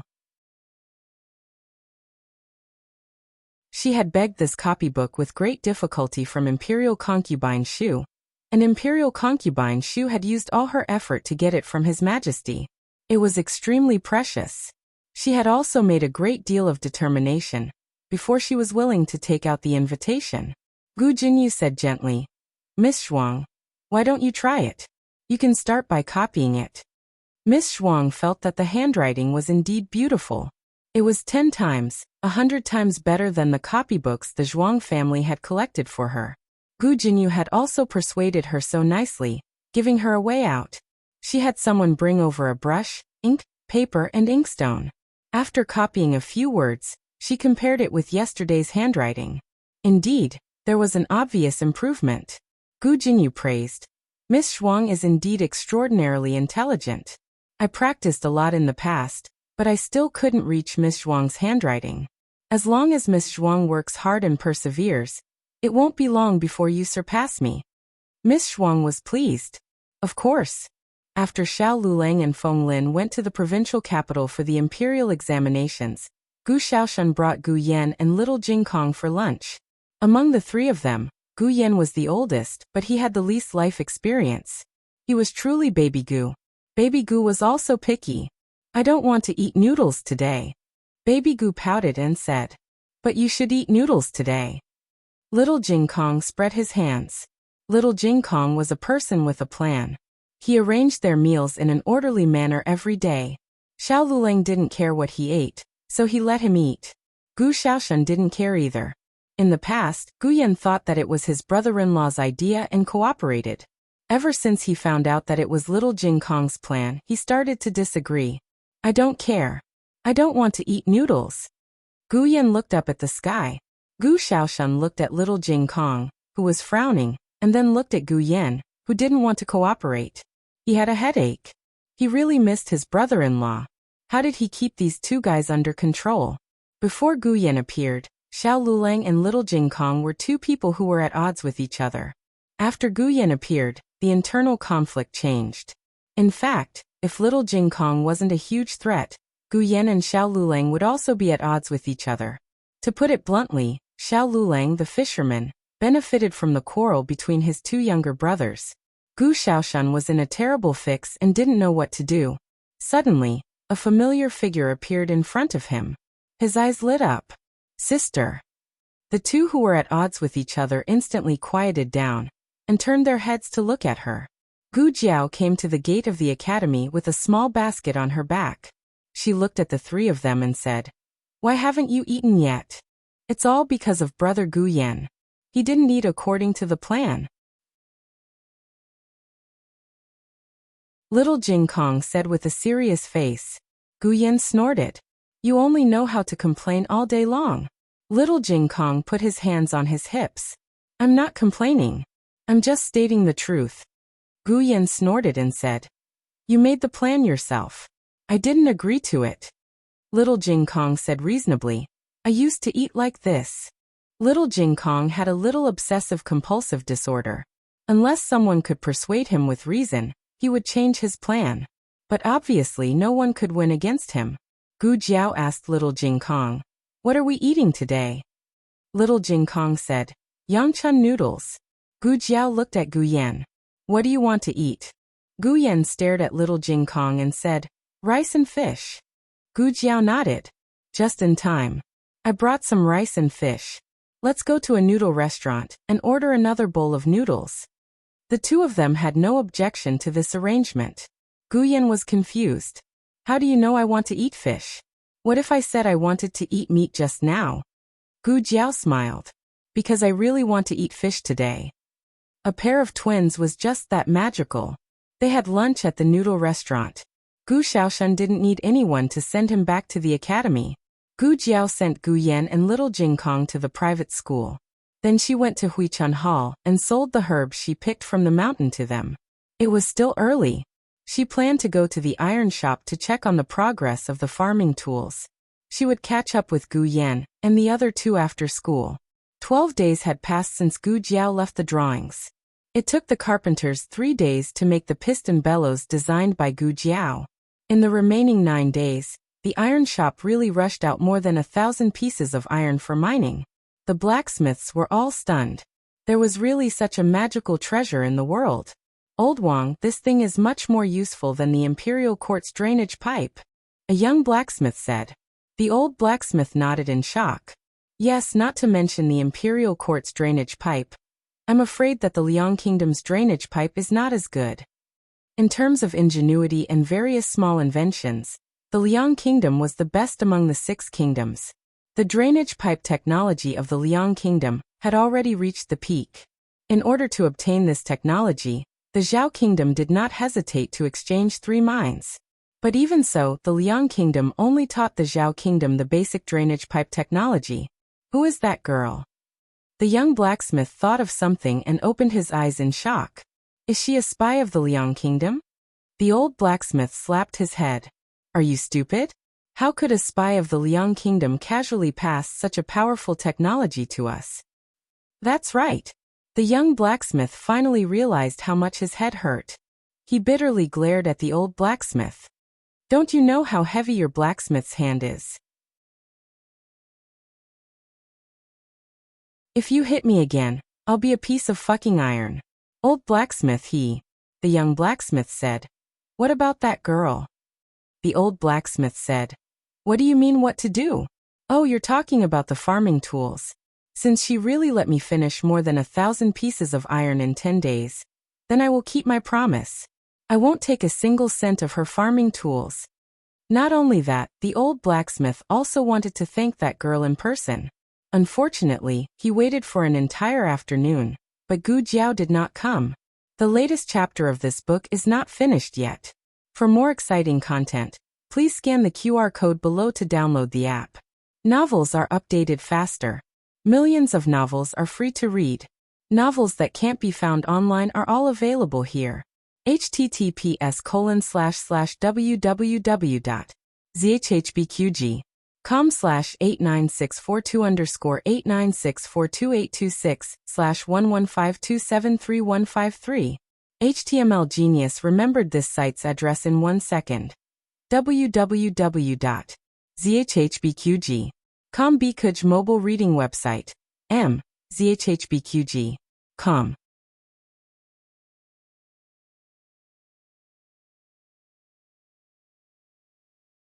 Chapter 111. The latest chapter of this book is not finished yet. For more exciting content, please scan the QR code below to download the app. Novels are updated faster. Millions of novels are free to read. Novels with content that can't be found online are all available here. Gu Jiao had planned to go to the iron shop, but she ran into some trouble. When she first arrived in town, she had already noticed that there were many more officers on her. She didn't know why, so she asked the boss of a bun shop. The boss of the bun shop was a warm-hearted person. He didn't ignore her just because she didn't buy any buns. Miss, you don't know? I heard that a prince from the capital came to our town. Those officers are under orders to protect him. It wasn't just the officers on the surface. Gu Jiao also noticed that there were many experts dressed as commoners among the seemingly unremarkable crowd. What a grand display! As expected of a prince. The road to the iron shop was blocked. Gu Jiao decided to go another day. She came to the private school to wait for little Jing Kong and Gu Yan, but she didn't expect to run into Gu Jinyu. Gu Jinyu had accompanied Miss Shuang to town to shop. The two of them were waiting for Li Ji's osmanthus cakes. Miss Shuang naturally wouldn't line up obediently. She spent money to buy all the osmanthus cakes behind her, but the cakes took some time to come out of the oven. Sister. Gu Jinyu saw Gu Jiao. She let go of Miss Shuang's hand and came over to greet Gu Jiao. Gu Jiao didn't want to bother with Gu Jinyu. She glanced at her and didn't intend to stop. Gu Jinyu chased after her. Sister. Gu Jiao was annoyed. I said I'm not your sister. Don't call me that in the future. Gu Jinyu opened her mouth. But, hey, how can you speak like that? Miss Shuang suddenly appeared beside Gu Jinyu. Because Gu Jinyu had given her the calligraphy and flattered her, Miss Shuang and Gu Jinyu had turned hostility into friendship. She even saw Gu Jinyu as her friend. Miss Shuang felt that she had been humiliated when her friend spoke to her in such a humble manner, and even received a cold face from the other party. Gu Jiao didn't know Miss Shuang, and she didn't intend to know her. She kept a distance from the two of them with an expressionless face. Miss Shuang had never been ignored like this before. She was furious. Stop right there. Gu Jinyu tugged at Miss Shuang's sleeve. Miss Shuang, forget it. Miss Zhuang said angrily. What do you mean by forget? She was just an unruly commoner. Yet she dared to give the daughter of an aristocratic family a hard time. Who did she borrow the guts from? Gu Jinyu said awkwardly. She's my elder sister. Miss Zhuang sneered. What kind of sister is she? Do you think an unruly commoner is worthy? Gu Jinyu explained. I'm not lying. She really is my father's child. Miss Zhuang looked at Gu Jiao from head to toe. Poor and ugly. I understand. She is your father's illegitimate daughter. Marquis Gu only had one daughter who had acknowledged her identity. If he had other children, then they must be mistresses, and mistresses were illegitimate children. Gu Jinyu tugged at her and said, No, Miss Zhuang, things are a little complicated. I'll explain it to you later. Miss Zhuang snorted coldly. You don't have to speak up for her. She's just a cheap wretch who can't be seen in public. Why do you have to give her face? I've seen many people like her. She thinks that she's a proper master just because her mother is a fox. She doesn't know that a pheasant will always be a pheasant. Even if she flies to a branch, she can't become a phoenix. She was scolding Gu Jiao, but Gu Jinyu felt as if she was scolding herself. Her face burned. Gu Jiao's expression was extremely calm, as if she wasn't the one being scolded. This made Gu Jinyu feel even more stifled. This Miss Zhuang was too good at scolding others. Miss Zhuang scolded Gu Jiao for a long time, but the other party didn't do anything. She felt that her fist had hit cotton. She took a few steps forward, pointed at Gu Jiao's nose, and said, You apologize to my friend immediately. Gu Jiao looked at her as if she was looking at an idiot. This look completely infuriated Miss Zhuang. At this moment, school was over. Gu Yan and little Jing Kong walked out. The two of them saw Gu Jiao and little Jing Kong ran to Gu Jiao's side. Gu Yan couldn't run away. He could only watch as the little monk threw himself at Gu Jiao. Little Jing Kong hugged Jiao Jiao. Miss Zhuang and Gu Jiao were very close to each other. When little Jing Kong ran past her, he accidentally brushed against her skirt. Miss Zhuang was instantly enraged. How can you walk like that? You've dirtied my skirt. Gu Jiao's gaze turned cold. Gu Yan's expression also turned cold. Little Jing Kong didn't sense the hostility in her words. He let go of Jiao Jiao's hand and carefully studied Miss Zhuang's skirt. Did I dirty your skirt? Let me see. Miss Zhuang suddenly pulled her skirt. Don't touch me with your dirty hands. Gu Yan walked over coldly and took out a handkerchief. He squatted down and grabbed the little monk's hand to wipe it carefully. After that, he threw the handkerchief on the ground without hesitation. Don't touch dirty things outside in the future. Miss Zhuang widened her eyes in disbelief. Did she hear it wrong? Did this guy say that her skirt was dirty? Miss Zhuang was furious. Just now, she was still thinking that this person was so beautiful. Now she turned around and found that he was an arrogant bastard. Gu Jinyu looked at Gu Yan and said, Yenner, this is Miss Zhuang. She's Prince An's sister. Miss Zhuang frowned. You know him? Gu Jinyu nodded. He's my father's son. He and elder sister are fraternal twins. Miss Zhuang looked at Gu Yan with disdain. Fraternal twins. That means he's also an illegitimate child. I heard that there's a short-lived ghost in Marquis Ding and Fu. Don't tell me you're also a short-lived ghost? These words were too hurtful. Even Gu Jinyu's expression changed. Gu Jiaojiao's expression didn't change. She said to Gu Yan, The two of you go over there and wait for me. Oh. Gu Yan grabbed little Jing Kong's hand and brought him back to the private school. Once the two disappeared, Gu Jiao gave Miss Zhuang a slap. Miss Zhuang was stunned. You hit me? Gu Jiao coldly said. If I hit you, I'll hit you. Do I need to pick a date? Gu Jinyu's face turned pale. Elder sister, how could you? Slap. Gu Jiao also gave her a slap. Will it kill you to speak properly? Are you stuttering or stuttering? You can't explain clearly in one sentence, and have to divide it into 3 or 4 parts. There's too much money in the Marquis Fu. Did it all run into your brain? You? Gu Jinyu staggered from the rebuke. Not far away, Marquis Gu and Royal Prince heard the commotion from the servants and came over to see what happened. In the end, they saw Miss Zhuang and Gu Jinyu swollen like buns. Elder brother. Miss Zhuang threw herself in front of Royal Prince and let him see her injured face. She pointed at Gu Jiao. She hit me. She hit me.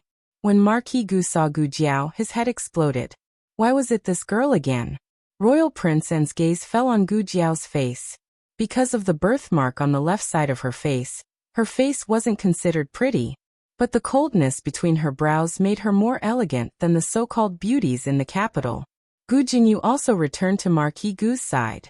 Her eyes were filled with tears and she looked aggrieved. Marquis Gu's heart ached. What happened? Royal Prince An also looked at Gu Jinyu, waiting for her explanation. Gu Jinyu lowered her eyes and said, Elder sister and Miss Zhuang had some misunderstanding. Actually, it's my fault for not making things clear. It's all my fault. Father, don't blame elder sister. Marquis Gu was so angry that he leaned back. So she really hit you? Crazy. This girl was so daring. Not only did she hit her own father, she even hit her younger sister and the Marquis younger sister. How many heads did she think she had? Wasn't she afraid that the entire Marquis Fu would be buried with her? Marquis Gu cupped his hands. Royal Prince and looked at Gu Jinyu. What misunderstanding? Gu Jinyu lowered her eyes and said, I said this is my elder sister. I didn't make it clear and caused Miss Zhuang to misunderstand that she's my father's illegitimate daughter. Miss Zhuang glared at Gu Jiao angrily. What misunderstanding? Isn't she? Marquis Gu gritted his teeth and cupped his hands at Royal Prince and she's my wife's blood. Royal Prince An's confused gaze landed on Gu Jinyu. Gu Jinyu only felt a prickle in her back, but Royal Prince An didn't ask further. Miss Zhuang couldn't help but ask, she's your biological daughter. What about her? The first one she was referring to was Gu Jiao, and the second one was Gu Jinyu. Gu Jinyu clenched her fists. Marquis Gu broke out in cold sweat and said awkwardly, Jinyu is also my and my wife's daughter. Miss Zhuang asked, so they're not fraternal twins but triplets? Marquis Gu wanted to say no, but when he turned his head he saw Gu Jinyu's red eyes. Her aggrieved look made his heart soften. He didn't say anything, so Miss Zhuang thought she guessed right. Miss Zhuang looked coldly at Gu Jinyu. She's your own elder sister. Can't you make things clear? Gu Jinyu said softly. I wanted to say it, but Miss Zhuang didn't give me a chance, Royal Prince An said. Just because she misunderstood that she was an illegitimate daughter, my sister spoke rudely to her? Gu Jinyu said guiltily. And Miss Zhuang thought that I was bullied by my elder sister. She stood up for me and said a few words to my elder sister. Royal Prince An looked at Miss Zhuang. What did you say? Miss Zhuang's eyes flashed. I didn't say much, just those few words. What few words? Royal Prince An asked sternly. Miss Zhuang muttered softly. Those few words about the illegitimate daughter. Royal Prince An looked at the crowd and pointed at a commoner. Come over and tell me. That person was brought to the front by Royal Prince An's guards. His face was full of fear. Just now he heard the old master call him Royal Prince. He was the prince from the capital. What did she say? Royal Prince An looked at the commoner and glanced at his younger sister. That person didn't dare to say. I'll pardon you, Royal Prince An said calmly. That person looked at Miss Zhuang. Miss Zhuang used her eyes to threaten him. Royal Prince An's tone was clearly easygoing, but he strangely felt that Royal Prince An was more dangerous than Miss Zhuang. He broke out in cold sweat and confessed. She called that girl an illegitimate daughter, a wretch. She called that girl's mother a vixen. She also called another person. She said, there is a short-lived ghost in Marquis Ding An's Fu. You wouldn't also be a short-lived ghost, right? It was not important who the other person was. When she said, there is a short-lived ghost in Marquis Ding An's Fu, anyone could tell that she was scolding Gu Yan. Gu Yan had been ill since he was young. The imperial physician said that he would not live past 15. But the imperial physician's diagnosis was one thing. Being ridiculed as a short-lived ghost was another. That girl was Marquis Gu and Yao Shi's direct blood relative. That meant that she was Gu Yan's direct elder sister. She called her an illegitimate daughter, a wretch. She called her mother a vixen. And even called her younger brother a short-lived ghost. If she didn't slap her, who would she slap? This time Marquis Gu did not speak. Royal Princeton raised his hand and slightly bowed towards Marquis Gu and Gu Jiao. My younger sister's words and actions were rude. I will apologize to Marquis Gu and Miss Gu here. Marquis Gu quickly supported him. You cannot. You cannot. This is just a quarrel between young girls. Royal Prince does not need to take it to heart. Royal Princeton sincerely said, later on, I will properly discipline my younger sister. Marquis Gu was embarrassed. Royal Prince is too serious. As he responded, he gave Gu Jiao a look. At this time, she should also apologize. She should say that she had hit someone in a moment of impulse. In the end, Gu Jiao ignored his gaze and turned to leave. Marquis Gu, young Miss Zhuang angrily rebuked. You, I will not let you go. I don't care if you are the Marquis Fu's direct daughter. You hit me. I will remember you. You better kowtow to this young miss and admit your wrongs. Perhaps this young miss will be merciful and forgive you. Otherwise, when you return to the capital, this young miss will make you pay. Marquis Gu's eyelids twitched. Gu Jiao continued to ignore her and walked towards the direction of the private school. Young Miss Zhuang's lungs were about to explode. Outrageous. Do you know who I am? Grand Tutor Zhuang is my grandfather. The Empress Dowager is my great-aunt. When I return to the capital, I will make the Empress Dowager sentence you to death. Marquis Gu was so anxious that cold sweat broke out. The ruthless Empress Dowager Zhuang was famous for being protective. Whoever bullied her grandniece, she would really twist the person's head off. This stupid girl. What will happen if you admit defeat? Must your head be chopped off? Shut up. Royal Princeton coldly scolded and said to the guard beside him, send young miss back to the villa. Yes. Young Miss Zhuang was so angry that she stomped her feet. I am not going back. I don't want to. Where did this dog come from? How dare he touch me? I will chop off your hand. Sorry. The guard took a cloak from a maid and put it on young Miss Zhuang's arm. Through the cloak, he sent her into the carriage. Royal Princeton nodded slightly at Marquis Gu and glanced at Gu Jinyu's face. Gu Jinyu lowered his head. Royal Princeton didn't say anything and also got into the carriage. Young Miss Zhuang saw her eldest brother and was furious. You didn't keep your word. You said that you won't help outsiders to bully me. Royal Princeton said softly. Let me take a look. Young Miss Zhuang turned her back. Stop it. You don't care about me at all. Royal Princeton. I will give you. Young Miss Zhuang covered her ears. No, I don't want any gifts. Don't even think about bribing me. I want to return to the capital. I want to see my parents. I want to see the Empress Dowager. I want to tell you that you are working with outsiders to bully me. Royal Princeton sighed faintly. I wanted to take you to play in town for a few more days.